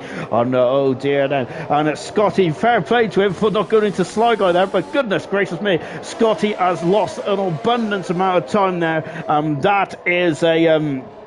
That is a huge mistake there from Scotty, and it's only his third Grand Prix for the Mercedes, and very much he completely misjudged that. I'm wondering then, as Bill's got a 5-second penalty then for ignoring that yellow flag then. Of course, the yellow flag was caused by Scotty. I'm wondering if that's something to do with that. But as goodness gracious me, Slayer, oh goodness me, Slayer just dobbed Scotty in. Good grief, man. However, having said that, I think I busted him when he was on the stream, but never mind. Creates a bit of 5-second penalty. That's going to really hurt him later on then. Maybe a 5-second penalty is coming Scotty's way as well for resetting onto track then. Sly Guy, as I've just mentioned about the low downforce there, I think that's been confirmed by one of the commenters as well. Sly Guy at the moment now is leading by 4/10 of a second there from Epic in second position. Blaze is in third then. King Julian is not out of this at the moment, so the top 4 has been whittled down to the top 3 now, and it's Sly Guy followed by Epic, followed by Blaze as well. This is a golden opportunity for Blaze. Danger Times on the back foot in 14th position there, and I think that and Danger Times needs a safety car to get himself back in this one, because he is very much losing out very drastically in this Grand Prix so far. Sly Guy then, who's still leading this Grand Prix then, but this is going to get very interesting. Remember, Epic, a Grand Prix winner in on his own right as well. Epic, of course, won, I think, in the Spanish Grand Prix, didn't he? He's had 3 pole positions as well. Epic has said, look at this, and he's now slipstream once again. And if there is the DRS, do you think he would be past Sly Guy now? I'm not sure about that one. Then listen, but we can only talk about here and now. Then another pun there for steps. Then Geordie Boxtal has got another fastest up for the Grand Prix. He is in 14th position there, but he does get that bonus point if needs to. But the Mercedes parent, who was 3rd and 4th on the grid, is now down into 7th and 14th at the moment. It's very much imploded that. Link's asked, is it going to dry up? I'm not too sure about that fact. I'd love to see it dry up, to be honest, and that would be really good indeed then. However, rain at the moment there is here to stay for the foreseeable future by the looks of things, and it looks very much like the sky is just full of it there. Now through the castle section once again, and I'm incredibly impressed then of how close these drivers come to the barrier. Sly Guy is having to pull and run out of the castle section, and look at this though. Oh my gosh, he isn't going to go for the lead down into 15. Surely not then. Scotty's got a 3-second penalty there. Is it going for it? Not quite then. I think it's very difficult to overtake down there. I'll be absolutely surprised if anyone overtakes down there personally. It is downhill. As Kieran Bean saying, yeah, the Bill's 5-second penalty was from Scotland, so I think that may be removed then, because that might be very harsh indeed then. However, of course, Farf is the judge here tonight then, so whatever Farf feels like doing, I wonder if he's in a good mood or not. But Farf is, of course, Farf a very good. Oh gosh, there's yellow flags afoot, and I think it's in the castle section maybe. It's Cowboy. Blaze is going for it into turn 1 as well. That's a rubbish camera angle, and Blaze is up into 2nd position. Is he going for the lead? No, he's too far back at the moment, but Blaze has gone up into 2nd position in a blaze of glory as well, and he's defending the inside there. And of course, this is perfect for Sly Guy, because now Sly Guy is just going to watch these two then just crawl all over each other. Milan is back in the pits, and Milano is quickest in qualifying. However, the race has got a bit peak-tongue now for Milan, unfortunately. Carboy, another like his teammate, also having a couple of issues at the moment. Blaze locking up the inside front tyre there, but luckily slowing the car down quite nicely indeed. Then Slayer saying a great battle for P1 out there. Incredible stuff indeed there. Sly Guy, Blaze and Epic there, very much all over the back of each other. Now Clarkey is now moved up into 13th position there. Clarkey, I think, must have had an issue as well, because he was on the cusp of points there. Danger Time is on the cusp of points now. Good recovery drive indeed there for Danger Time. Remember, he is a championship leader, and Julian is now only a second behind these two as well. And so this is a golden opportunity then for the Williams car, for the Williams team then at the moment as they go through the castle section once again. There is Julian, the background. It's the top 4. It's the top 3 are now going to become top 4 again. So starting to condense then. Lap 7 out of 26 here. There's still a long way to go then. As you might notice, the rain stopped then. Scotty's out of the Grand Prix! And where's he gone? He has gone off and it's the very fast kick. It's a huge smash. It's a safety car here. And oh, goodness gracious me then. So what is this going to do then? Of course, in intermediate tire condition, then you do not have to stop that. The rain is getting heavier from that shot then. Where they're going to go into the wet tires remains to be seen. However, Scotty out of the Grand Prix. His Mercedes debut was looking good in qualifying, but the race has gone completely off the rails then. Oh, goodness gracious me there. So what are the drivers going to do then? Going to have fresh intermediate tires then, or are they going to come, or are they going to stay out then? Sly Guy is in the pits. Blaze is in the pits. They're all in the pits here. Interesting stuff. What is Julian going to do? Julian is trying to back off slightly because he knows he's going to lose a bit of time then. That's the problem around two top drivers in the same team. There's only one garage per team then. And now it's damage there. And Scotty's has a session, but it's damage on the Ferrari. Is Sly Guy going to lose the Grand Prix lead? I think he has, you know. Blaze leads the Grand Prix then. It's German who leads the Grand Prix, the champion who leads the Grand Prix. Sly Guy coming out in a fifth position there in front of Julian still then. So yeah, Sly Guy did have damage there, and that's why he was limping, wounded there. And now Troy is up in the third position as well. So this has really... Oh, and now into the pits comes the championship leader, which is Danger Time, going into the pits right front on intermediate tyres there. I'm quite surprised that there's a lot of drivers actually coming into the pits here. I'm surprised that more didn't stay out then, but we do have Troy and German staying up and on 7-lap intermediate tyres now then. Oh, goodness gracious me then. So this is going to get very, very... interesting indeed then. Let's take stock, shall we? We're on lap 8 then to go. Safety car out then, a horrific smash there for Scotty coming out of the castle section there, out of the Grand Prix, and his first race for Mercedes unfortunately has ended in a smashing fashion, unfortunately, out of the Grand Prix. Scotty is, and he has caused this safety car run. This is the first safety car then. Bert Mylander has come back from the casino in Monaco, and he has been a very busy young driver indeed, as the Bert has. However, hopefully we won't see him again then. Of course we all love Bert Mylander, don't we? But sometimes we do not want the safety cars to break up what could be a potentially good race. But this safety car has really thrown a bit of a spanner in the works here, hasn't it? Because German and Troy now leads the Grand Prix, so they're the only two drivers not to go in the pits then. So this is a good opportunity for Sully as well then, who comes into the pits and after having a nightmare start there. Default helmet there from Sully. I'm absolutely ashamed of you, my good man. However, he has come in the pits there, gone to the intermediate tyres, and away he goes. Danger Time said down 11th position, and Milan is now in 10th position as well. So this is a good opportunity then for Milan. Danger Time's Boxtel, Sloth, Clarkey, Tygo, and Cartboy and Sully, who had a bit of a nightmare start to this Grand Prix. So maybe they can get themselves back in this one. Just now on board at the moment there. So Blaze is the highest driver then who had pitted then, and he is now on fresh intermediate tyres then. Is that going to be critical in this Grand Prix? Because it feels like it's getting wetter out there. So of course, in the dry conditions, potentially having a fresher tyres may help you. But in the wet, it's slightly different. Remember, we had a Singapore Grand Prix where a lot of drivers did not pit at all. I think Washman Nada didn't pit, did she? Brilliant stuff indeed. However, let's see what Blaze can do then. He may have an opportunity. He may have an opportunity going down the string. Remember, no DRS so on the back straights and on the pit straight either then. And this safety car start here is probably the most difficult start out of anywhere in the calendar as well. So this is going to be very precarious indeed there for German and the front runners indeed then. So there's going to be action galore here. Lap 8 of the Grand Prix, and this is how it stands at the moment. Then German leads the race then from Blaze in second position there. Troy in third at the moment there, with Epic in fourth. Sly Guy is in fifth, then Julian in sixth position, with Chazza, Bill, Tommy and Milan completing the top 10. 11th position is Danger Times. 12th position is Boxtown, with Sloth 13th, Clarkey 14th, Tygo is in 15th position, 16th is Cartboy, 17th is Sully. Retirement Scotty, he calls the safety car and edged out the race earlier on as well, and unfortunately 17 cars remain.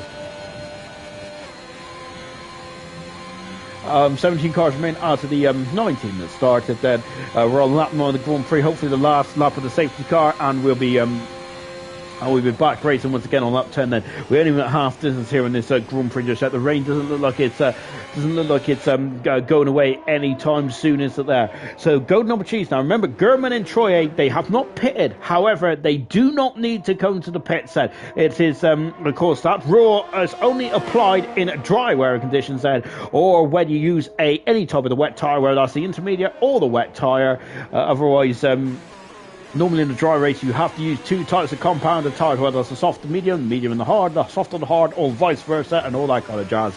However, with the green March intermediate tyres or the blue March wet tyres, which I hopefully won't see in later on this race, you do not have to use any. Doesn't matter about the tyre rule because that does not apply. So do not. So you don't have to worry about that one. Safety car, well, I'm hoping the safety car is going to be in them, but however, Sully and Cartboy. Cartboy is finally caught to the back of the crocodile, but I'm not sure if Sully will here, unless we have an extra lap behind the safety car. The safety car lights have not come off just yet, though, so German is going to have another lap behind it. Nope, there it is, and there's the magical message, and we're going to be going in just a jiffy. And when is German going to drop the hammer then? He is, remember, he's had a lot of interest in safety car restarts then over this past week then, and look at this as he's backing the cars right up into each other then. Oh goodness gracious me. And this is on board with the world champion German. Is he gone? He's gone, you know. Goodness me, that's a very quick getaway. Look. So now I think this is the Troy who's down very much under the cosh here. And we're back racing here in Baku. And he's on the outside then. And look at how much more braking. And look, he's on the outside then. But Troy's going to run him out wide then. And there's sparks flying here. And oh no! And that is, goodness gracious me. And that didn't look too good at all, did it? And Troy doing a very sportsmanlike thing now and getting it out of the way, but that looked pretty that didn't look very good at all from my angle. I don't want to point fingers there, but it looked like Epic may have got on the power and unfortunately Troy may have been collateral damage there, but he is, if I was in Troy's position, I may not be happy with that. Then it's danger times on the outside, and the box tow is up into 11th position as well, sloughed down into 12th then. Oh goodness gracious me, we now just go back to the front as well. German is still leading this. Just in a couple of comments there, yes, German has absolutely bots that safety car restart. Good stuff indeed there.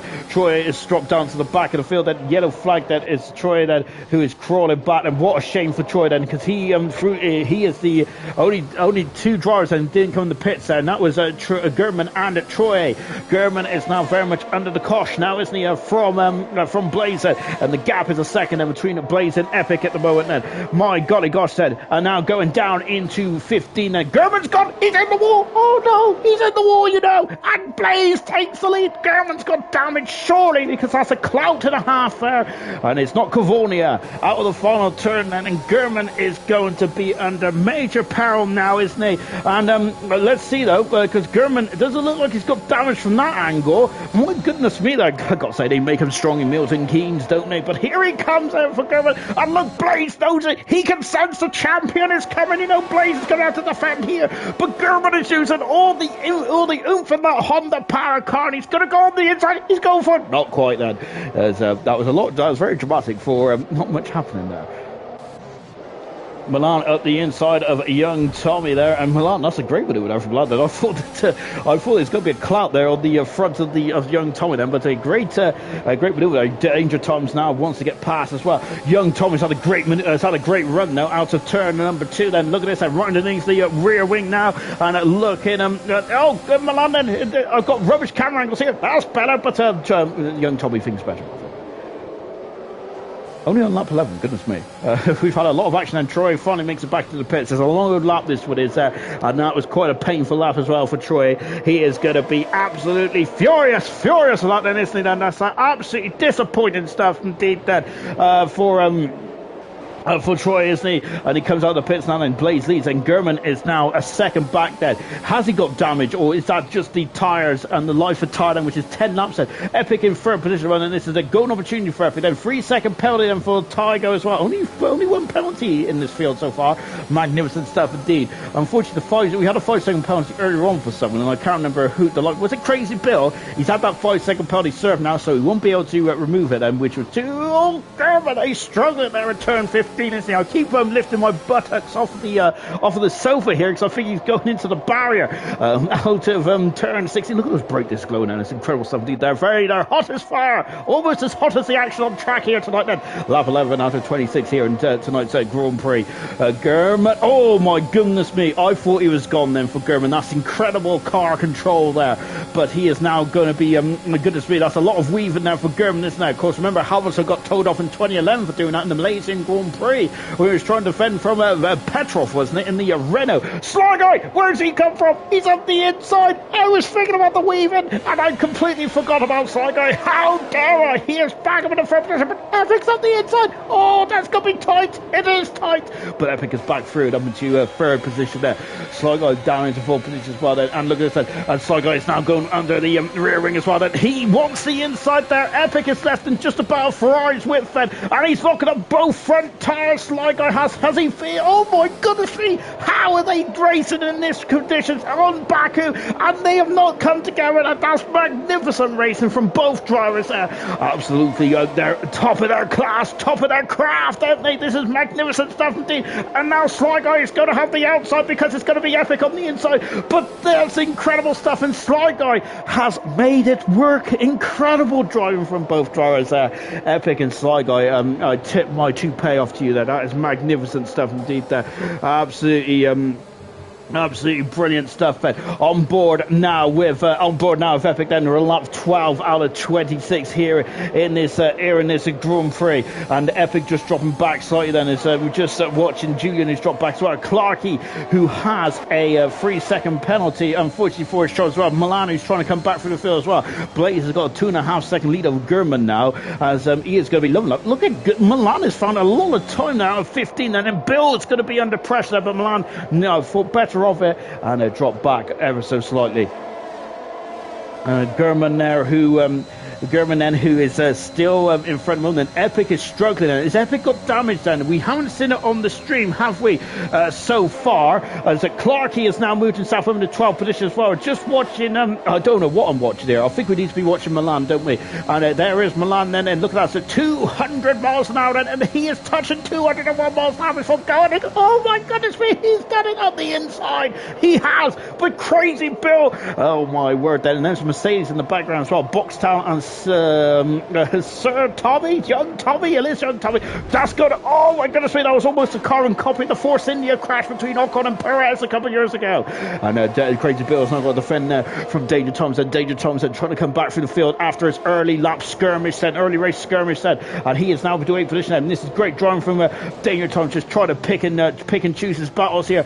German has lost an abundance amount of time then, and now Sly Guy is all over the back as well then, so Sly Guy now up into third position, and can he get up into second then, and has he got the pace then to catch after Blaze as well? Remember, he had issues earlier on this Grand Prix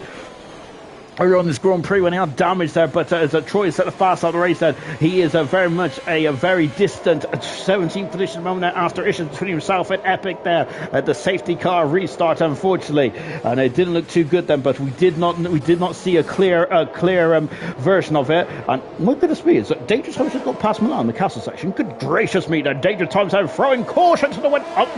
He's limping. I think Milan's got damage, hasn't he? He had, that is major damage there. He's in the wall. Milan's in the wall. They're home to take evasive action because he's lost the whole of the wing section now. It's a yellow flag as a virtual safety car here. My word there. And Milan then unfortunately back into the pits here.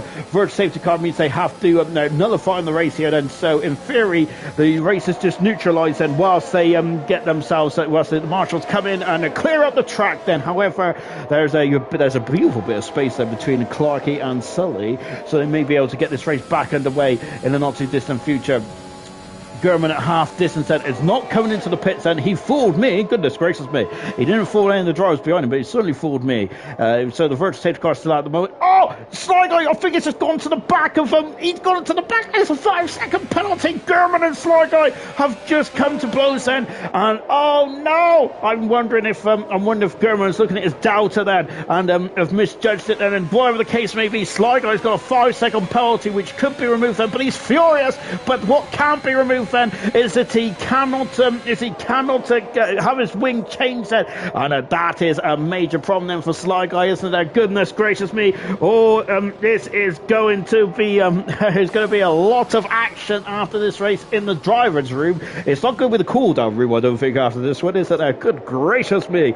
But Clark has got a drive through penalty then. Sly Guy has got a lot of damage to that car as well, and unfortunately that is no fault of his own then. I think Gurman there was it wasn't a great test here for Gurman. I think it was due to Gurman now looking at his delta, and unfortunately, maybe the two drivers were too close together, perhaps, and I don't know that. Maybe, who knows? But whatever the case may be, we'll have to wait for the opinions of the stewards at the end of this one. Then, but yes, whatever the case may be, it ain't going to help Sly Guy at the moment. Then, is it? He's got a 5-second penalty. He also has Epic right under his gearbox as well now. So the tables have turned then for Sly Guy. And goodness me, Epic almost went to the back of Sly Guy there. Sly Guy has got no downforce there. He cannot turn the car. Oh no! And Epic has just nudged Sly Guy into the Tech Pro barrier, and the Sly Guy who was goodness gracious me, he's having a lot of bad luck here. Sly Guy is there, and my goodness gracious me, oh dear, there is going to be a lot of fiery words. That is there. Sly Guy, the wingless Ferrari, as he has just lost the wing net when with the virtual safety car when Gurman decelerated quite quickly, didn't he? And I think it was due to his delta, I'm sure it was. But unfortunately, Epic has just nudged him into the barrier as well. That is a horrific lap then for Sly Guy, and this is crucial in his championship campaign here. Geordie is on the inside of it. Young Tommy as well. Tommy's having none of it. Great defense there for young Sly Guy is. Oh no! And oh dear, Sly Guy is out of the Grand Prix. And that is such a shame then, isn't it? And we have just got the Ferrari getting past as well then, and goodness gracious me. And into the pits comes Clark as well. Action galore at this stage of proceedings. Chaz is up in the 5th position, you know. Goodness gracious me. Goodness gracious me, just on board now with Chaz here, doing a great job. Chaz is, isn't he? Both Red Bull drivers doing a superb job here. I think that Gurman there has very much tried his luck, and he's doing really well on this mode, isn't he? As he has not come to the pitch just yet. He's waiting for some kind of safety car or something to that effect. Then the sparklers are really going off in the castle section, isn't it? And the rain is still coming down here. It's been absolutely chaotic in this Grand Prix. We are not expecting the rain to dissipate, are we, anytime soon? Just watching Box Talus right underneath the gearbox of Young Tom. Both two Division 2 Grand Prix drivers absolutely doing a superb job. Stand up in the seats of both cars of the Aston Martin of Young Tommy and Geordie Boxtel in the Mercedes. Loving that. Really good stuff indeed from both drivers there. Very good stuff. Lap 15 out of 26 here. Blaze leads the Grand Prix. Blaze has got 2 Grand Prix wins so far. Danger has got 3 Grand Prix wins.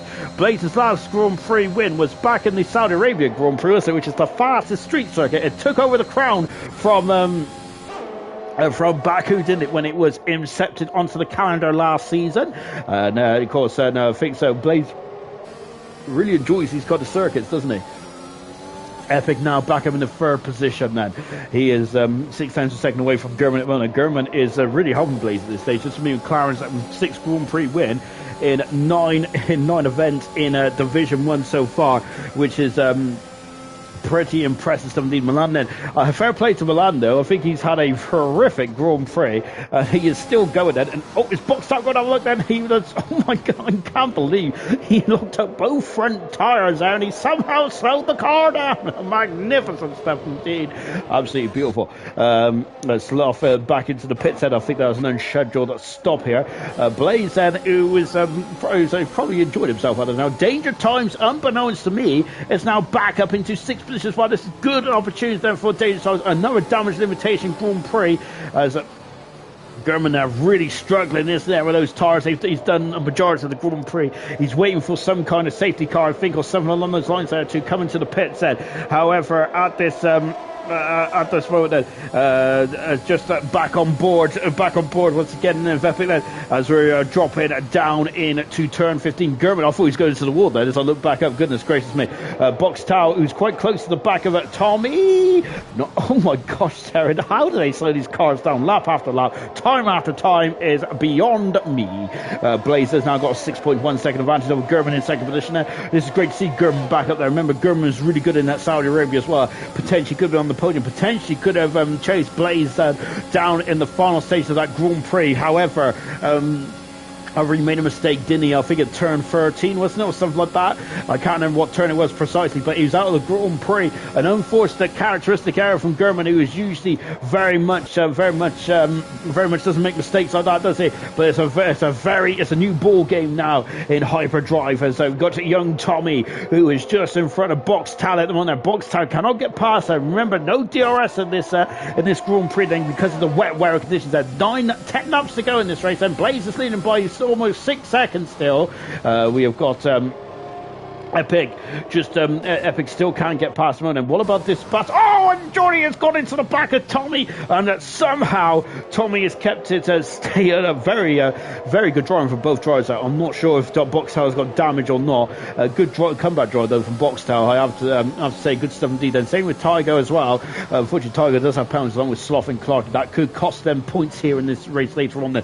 16 cars remain out of the 19 that started their retirements. Sly Guy is Scotty and his Andenchen. Of course, Sly Guy and Scotty was a part of that incredible top 4 battle. Now, unfortunately, 2 of the top 4 battles out of the Grand Prix. Blaze is leading this race. With Epic now in third position. Now, Julian is currently on course then to be out of the minus points there for the Williams team. Very good stuff indeed there.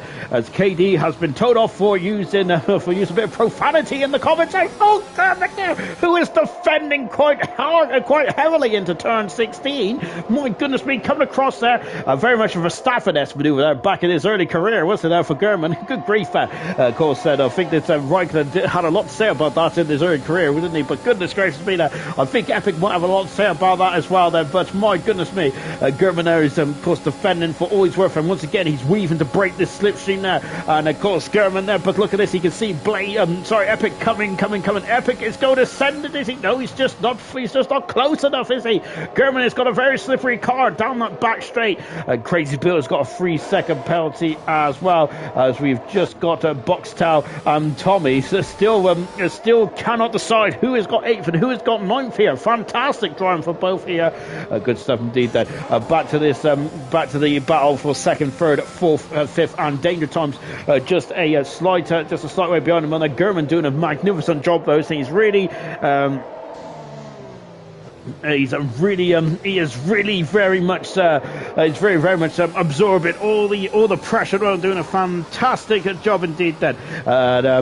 Just now on board, Clarkie's out of the Grand Prix. I think this is definitely what German needs. It is. It's a safety car, and Clarkie. He looks like, is he trying to come into the pit set? Remember that Verstappen had a tyre failure, didn't he, in this Grand Prix? But of course, if he got veered off in that stage, then that would have been a horrific accident for Verstappen. Luckily, he went to the right-hand side rather than the left bed. But this is exactly what German needed here. And let's see how this is going to transpire in this Grand Prix, because German's going to come in and change those tyres, get a fresh interiors now and until the end of the Grand Prix. Then, goodness gracious me. And so Blaze leading this race then by 9 seconds. Is Blaze going to come in here? This is a bit of a dilemma now for Blaze, isn't it? Of course, everyone does have fresh intermediate tyres, don't they? At this stage of proceedings, of course, because you get 4 new sets of intermediate tyres. They haven't been used on the course of the Grand Prix just yet. So they've all got fresh tyres if they need to. Hyperdrive, he has to stay out there. As he does indeed. Yes, so will Blaze stay out there? Of course, track position is king around here, and indeed he is staying out there. German can. I've been talking about German maybe coming in the pits then, but if he doesn't technically need to come in the pits then. So yes, German is staying out there. So he is going to do a 0 stopper here. Danger Times, however, has come in the pits then. Danger Times outside. He's relinquished 6th position on the road here. and into the pits then for Danger Times then. So he is going for a new set of boots, and away he goes. He does have a lovely bit of track as well. He's behind the epic battle though between Tommy and Boxtal here.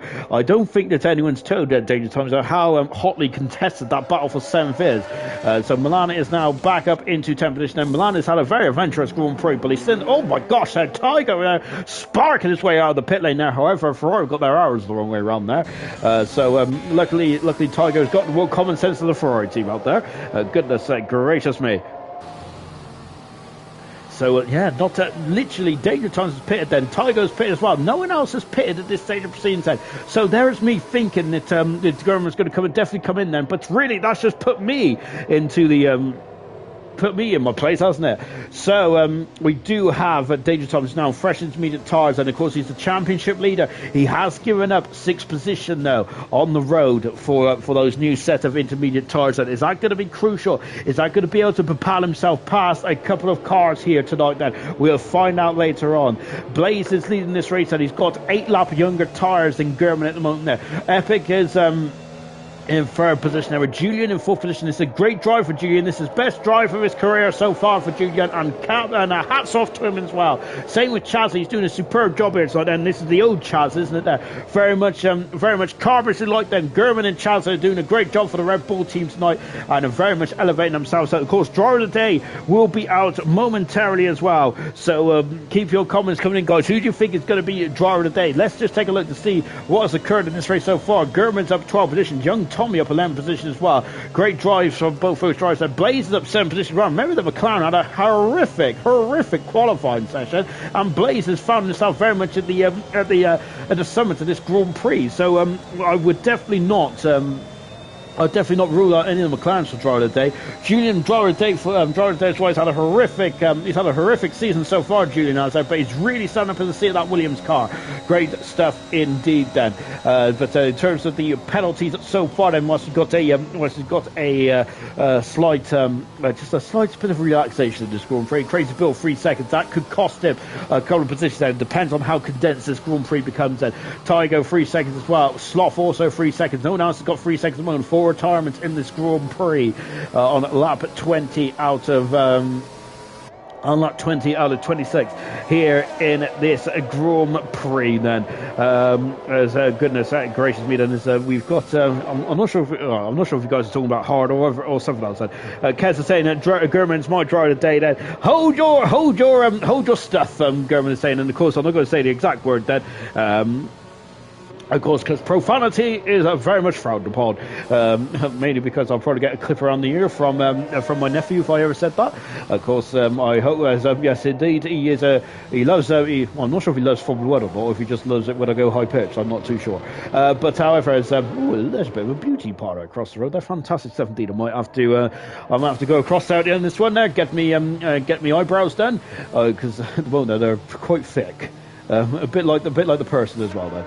That's me. Right, lap 20 out of 26 then. Blaze leads the Grand Prix, who's on fresher tyres from Gurman in 2nd position there. At the moment there, Gurman there, is he going to be a lot of yours driver today then? I think Gurman doing a good job. Same with Blaze as well. I think there's a lot of drivers out there that can deserve driver today then, but only one person can be. Unless it's a draw, of course. Epic in 3rd position, Julian in 4th with Chaz in 5th. Bill in 6th, but he has 3 seconds of penalties. Tommy in 7th position, Boxtal in 8th, but Boxtal maybe also a shout for driver today as well, and Danger Times as well for keeping their head whilst everyone around was losing theirs. Good stuff indeed then. We have got 10th position for Milan, Tygo in 11th position, Carboy is 12th, Sloth 13th, Sully 14th, Troy in 15th position there. Troy, after unfortunately having a couple of issues between turn 1 and 2, hopefully he can maybe muster up something at the end of this Grand Prix. Clarkey out of the Grand Prix along with Slaughter Guy, Scotty and Andenge then. When is those safety car lights going to come off there, because we're on board now with Blaze at the moment then, and that safety car hopefully will be coming in now then, because that's going to be a very late call. I think it's too late. I don't think the safety car is coming in this lap then, so yes, we've got one more lap behind the safety car, and who is this going to advantage and disadvantage here? Well, I don't really know, to be honest. Excuse me, I'm just trying to adjust myself. So 21 out of 26 here in Baku. Of course, there's a lovely opportunity there for a quick plug of next week's action here in the Hyperdrive. Sully's into the pits then. So next week then we go, we finish in Europe then. Whether Azerbaijan is in Europe or not, I think it's in Europe in my opinion then, because they are technically allowed to qualify for the Euros. So that's enough for me. That's enough for me to decide whether they're in the European continent or not. Of course, but we are definitely one country that's not in the European continent for at the moment, or probably ever actually. It's Canada, and we are going over. We're going over to Canada then.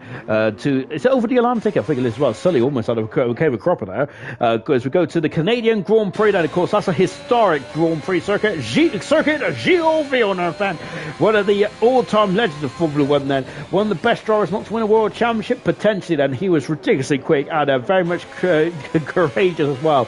One of my favourite images of Formula One, my early years of watching Formula One, then is when Villeneuve had a puncture, didn't he, on his rear tyre, and I think it was at the Dutch Grand Prix in Zandvoort, I think it was, wasn't it? And he was just driving. He was determined to get back to the pits. He didn't want to retire the car. He was determined to get back to the pits. He wanted to go again, but unfortunately he ripped his rear suspension off. Quite an incredible scenery it was. Quite an incredible visual it was. Of course, also that incredible battle was it between René Arnoux and Gilles Villeneuve at the French Grand Prix in Dijon in '79. Potentially.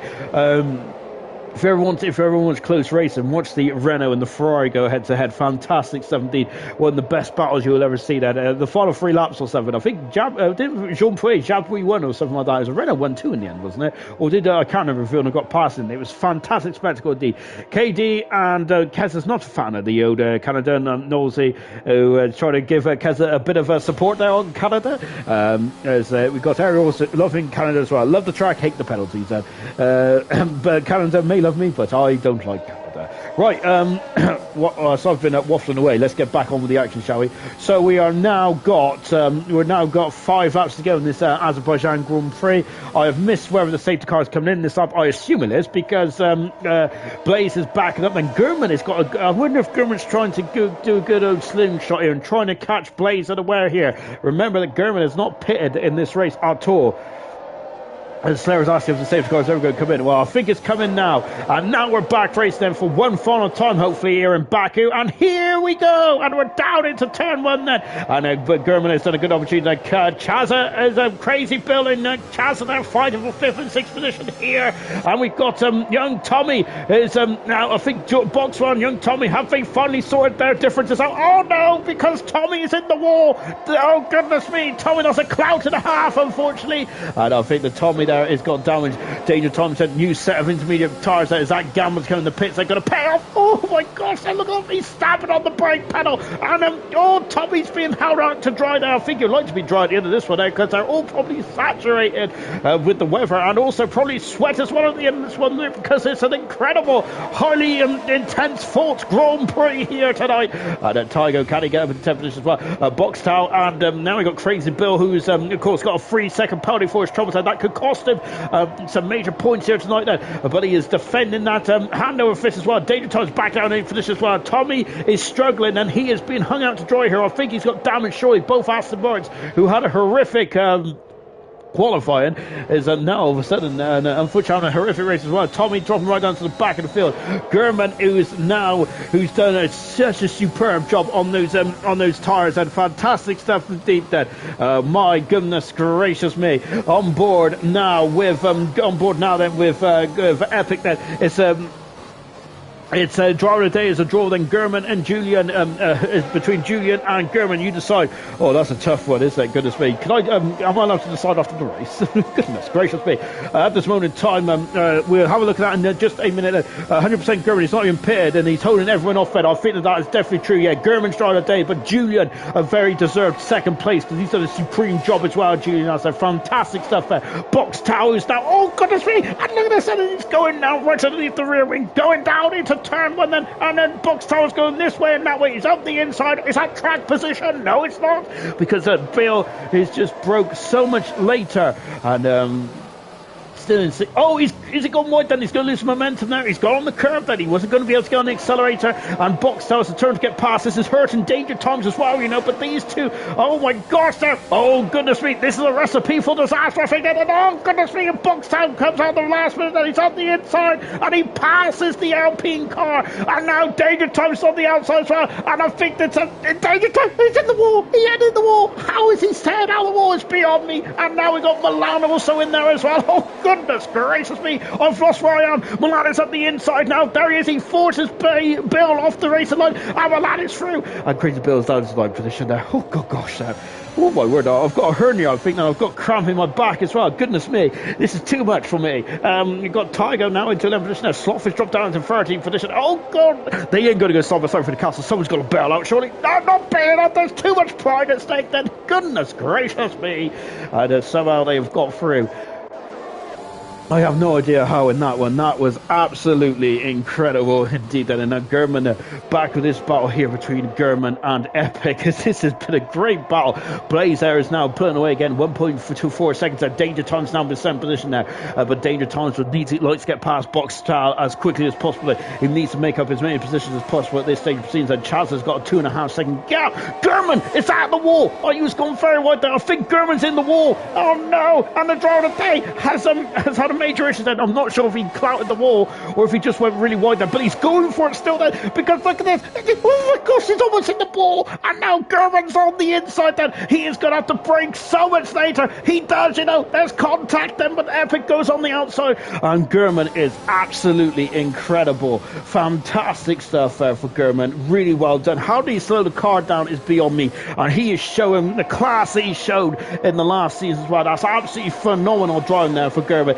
That's the reason why he's the champion, isn't he? German is there. He is showing some mettle, and we haven't seen it this season, but wow, that's absolutely fantastic stuff to keep Epic behind for nigh on 15 laps then on tyres, which has not been changed since the start of Grand Prix, is beyond me. And now Julian and German are now going into battle on lap 24 out of 26. Good grief, an absolutely epic race has been an epic. Talking of epic, he's now in 2nd position there. Julian is having a look there, going in at turn number 6. Goes German. I'm sure he's got damage, hasn't he? Unfortunately, what a shame then.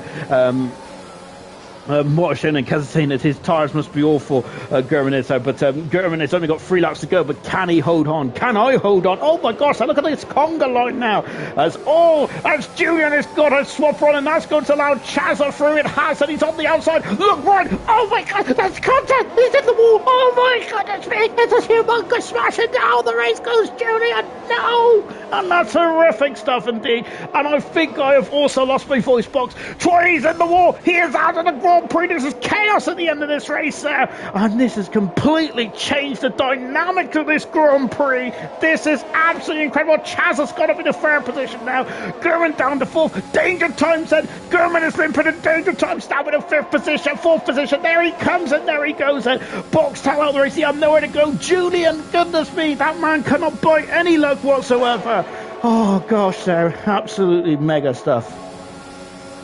Unless you're involved in the instance, of course. As a German having a look there on the inside, then Danger Times are just about. And look at this, here comes Milan as well. Milan has done a good job to stick with this one. But as Carboy, who's got penalties, but he's done a great job as well. Carboy has. He's up into 8th position. Wow, incredible stuff. And can Sully get some points then? As Sloth is struggling at this stage of proceedings as well. Young Tommy there is a bit too far back. Second to last lap in this Grand Prix. Absolutely horrific incident indeed there. Jinkies, carnage, crazy madness is just some of the words that is being put in the comments right now. 25 out of 26 here.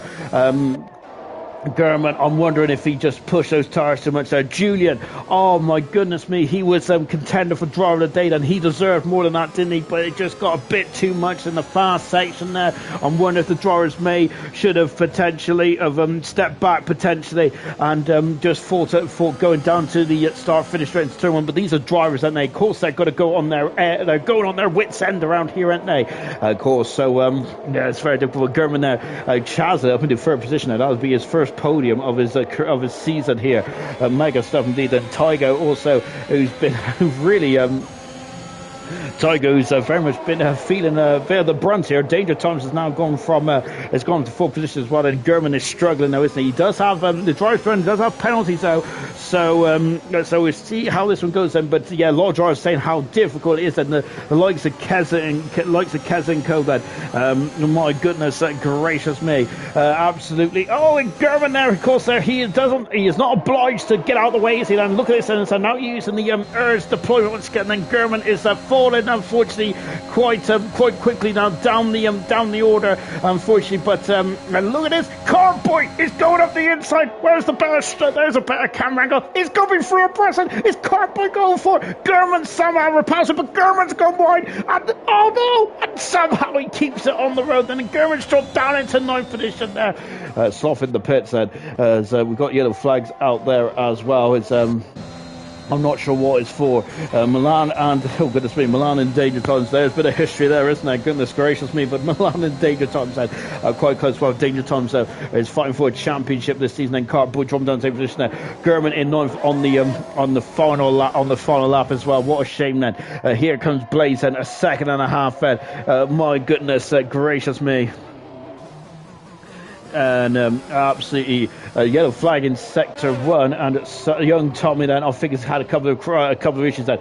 Here comes Blaze then, and Epic is very quick at this stage of proceedings then. Has Blaze got damage then? Is this going to be it's going to be last lap action here, as Blaze is really losing a lot of time here, because here comes Epic, and Epic is used in all and then some then. Is he going to be able to steal the win from Blaze on the final lap here, as this incredibly wet Grand Prix as this incredibly wet Grand Prix has been absolutely incredible to say the least. But look, Blaze, I wonder if he's had damage somewhere there, because he's limping in the far stage of this Grand Prix. And maybe if this was a lap younger, I'm wondering if Epic was, sorry, a lap earlier then, I think that Epic may have stolen this one there. But Blaze is going to win McLaren's 6th Grand Prix of the season. This is Blaze's 3rd Grand Prix to win. He wins the Azerbaijan Grand Prix.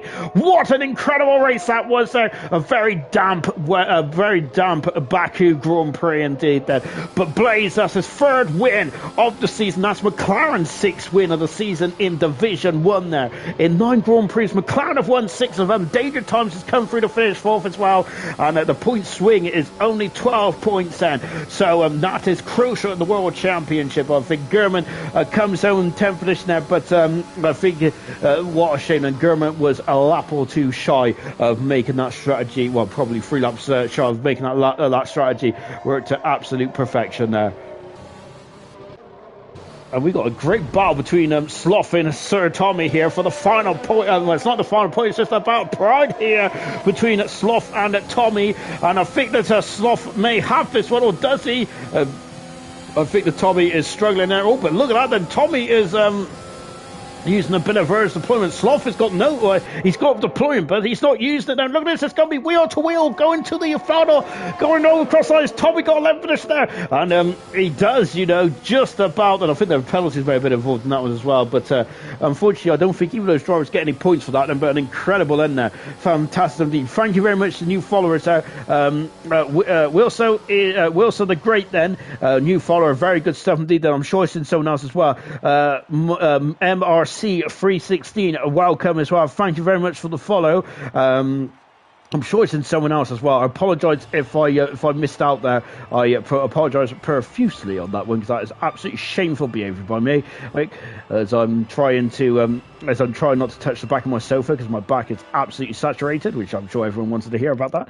But nonetheless, let's take a final look at the classification. And Milan gets the fast lap as well here in this one. And goodness gracious me, the great Walsall, I think it's just joined our Discord. So hopefully we'll see you in action in the next week in Canada. But before we leave this incredible race circuit here in Baku, let's take a final look at the classification from the Azerbaijan Grand Prix. Blaze's 3rd Grand Prix win of the season, and that's McLaren's 6th Grand Prix win as well. Epic finished 2nd today. Great drive from Epic there. They're very much picking and choosing his spots. So Chazza, that's his best performance of the season so far, and that was very much the old Chazza, wasn't it? And I tell a lie, because Chazza got a podium earlier on this season as well, so I apologise profusely to Chazza, because he got one in Portugal. Shame on me. Danger Times then, the championship leader, horrific qualifying, and almost a horrific race as well. 3 pit stops, but he finished 4th today, and that is very much damage limitation as well. Milan, who also had 3 pit stops there, and fastest lap, and was pole sitter, but it just went a bit peak tongue for it. Crazy Bill, great drive from 12th to 6th then. Tygo in 7th in the end, then good drive from Tygo. Kart Boy kept his nose clean. Same with Sully as well, from 17th to 9th. Superb stuff for Sully. German dropped of the day, and he probably deserved a lot more than that then, but an incredible battle there for German. Good Tommy in the 11th position, Sloth in 12th position. Our retirement then was Troy, Julian, Boxtel, Clarky, Sly Guy, Scotty, and Anden all retired then from the Azerbaijan Grand Prix.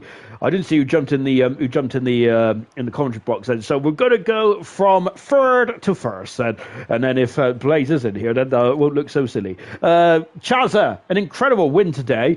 No, it isn't. An incredible third today, Chazza. Your second podium of your season as well, but that looked quite intense towards the end. And how did you keep your nose out of trouble in that epic fight? Well, the plan was just to stay behind them and not really rush it in for overtakes or anything. Kind of hoping that they would fight amongst each other and battle it and slow each other down, and then I could maybe rush through on past them, which is what I did in the end. And there is an absolute horrific incident now at the fast part of the circuit, just after the castle section there. We've seen Boxtel involved in that incident, along with Julian as well. Then, how did you avoid that then? Because he was almost directly behind it. Well, yeah, I think Julian, on the exit of the castle, he got a bit sideways. He saved in the rear, so that created a gap for me to go around the outside. I did make contact, but I'm not sure if I was at fault or not. Yeah, then I just looked behind. This is an absolute aftermath of Julian and Boxtel crashing. I think I've been starting you a bit short this season then, because you've only not scored in 3 Grand Prix this season. So I think I'm starting you a bit short. This is your second podium of the season as well. Then you're starting to really muster up some form. Yeah, second podium. Hopefully we keep this up. Hopefully for a good while this season, and hopefully go up through the championship standings and scoring points. I know German was staying out on those very used intermediate tires. Was you in contact with German, and was you talking everything through in terms of strategy and things like that? Because he was really strong towards the end there. Was you trying to engineer any team tactics at all in the Red Bull team? No, I actually wasn't in the chat with him, but to be fair, he did a good job of holding everyone up. It's a shame he fell down to 10th in the end, because obviously he was high. I think he was second or something, quite high up there. Just holding everyone back for a train, and then he ended up bringing me into the equation, which is, I've got to give credit to him. He did that in perfection. It certainly was. Well done, Chaz. A brilliant drive today from 10th to 3rd. Magnificent stuff indeed. Epic. A great drive to 2nd as well. But my goodness me, I'm sure he's getting very frustrated behind German there, as he was. It seems to be the Trilly train today. Yeah, he did a good job. I didn't expect him to be able to take the one set of tires the whole distance of the race. So, I mean, good call by him to do so. And yeah, words can't express enough how crap the dirty air is in the wet on this game. You know, it's very hard to stay close enough to overtake. I felt like I had a really good setup for the wet, but the only downfall of it is that it's a little bit slower in a straight line, so it just makes it harder to take advantage of the opportunities that I would get. But yeah, it wasn't until the very end of the race I was able to get any clean air at all. But then once I did, I felt like I was really quick. You know, I was able to pull back Blaze, but I just, you know, catching's one thing, passing is another. I mean, yeah, it was just kind of a frustrating race. I was just constantly in the dirty air, always feeling like, man, I can get this guy ahead of me. But, you know, I can't really complain about second. It sucks about what happened with Sly Guy. I have no idea what happened. Like, the corner before I touched him, he got into the wall. I don't know if he got damaged or anything, and I just wasn't able to slow down enough to, and I just barely bumped him, but that's all it takes going into that corner. We'll have to look at it. I feel bad passing someone like that nonetheless, but, you know, we'll see what happens.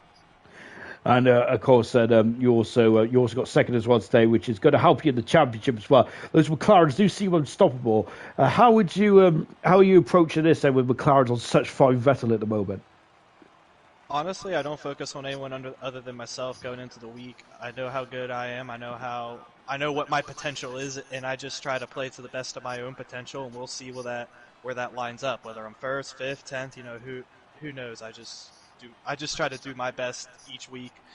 And of course I want to win, don't get me wrong, but I don't really think like, oh, those McLarens are fast. Like, I know they're fast drivers, I respect them, but I just do my best to just go as fast as I can and just make correct decisions, one decision at a time, and just try to stay, mentally calm as like throughout the race, especially races like this that seemed a little chaotic. I got no idea what happened behind me in the last couple of laps there. I just heard bang, bang against the wall, and I saw like 2 or 3 cars retired. I saw my teammate was out. It's a shame. He was driving really well today, and yeah, it just seemed like today was chaos. And of course, Sarah, Gurman did hold you up quite a bit. Then, do you feel if you got by Gurman earlier, then, or maybe even did a zero-stop strategy like Gurman, do you think the win could have been on today for you? I can't say that for sure. Blaze is really quick, and like I said, the dirty air is so bad that even if I was a little bit quicker than Blaze towards the end, I mean, you could have just been playing it safe, and that might have been why I pulled like a second or so back on him right at the end of the race. It's just so hard to tell. So many factors play into it. But yeah, he held me up, but at the end, second isn't terrible. Yeah, I just still feel bad about what happened with Slag. I hate seeing that happen. I mean, I've been on the receiving end of it so many times that I know how it feels. I wonder if he got damaged or something beforehand, or I don't know. I just want to see it from his end. I'm not trying to blame him or anything, just so I can learn from it, All good, all good. Well done indeed, Epic. Fantastic drive today. I don't think Blaze is in the party, is he? Shout me if you're here. I don't think he is. Right then, that's going to be it then for the Azerbaijan leg of this World Championship. We now go to round 10, then, which we now go across to where Epic is, Epic's arena then as well, just above him, I think it is, as we go to Canada for round 10 of the World Championship in the circuit Gilles Villeneuve. Oh, it's an absolutely fantastic circuit as well. Penalties galore, as we've already heard in the comments there. So see you tomorrow night as it'll be Division 7.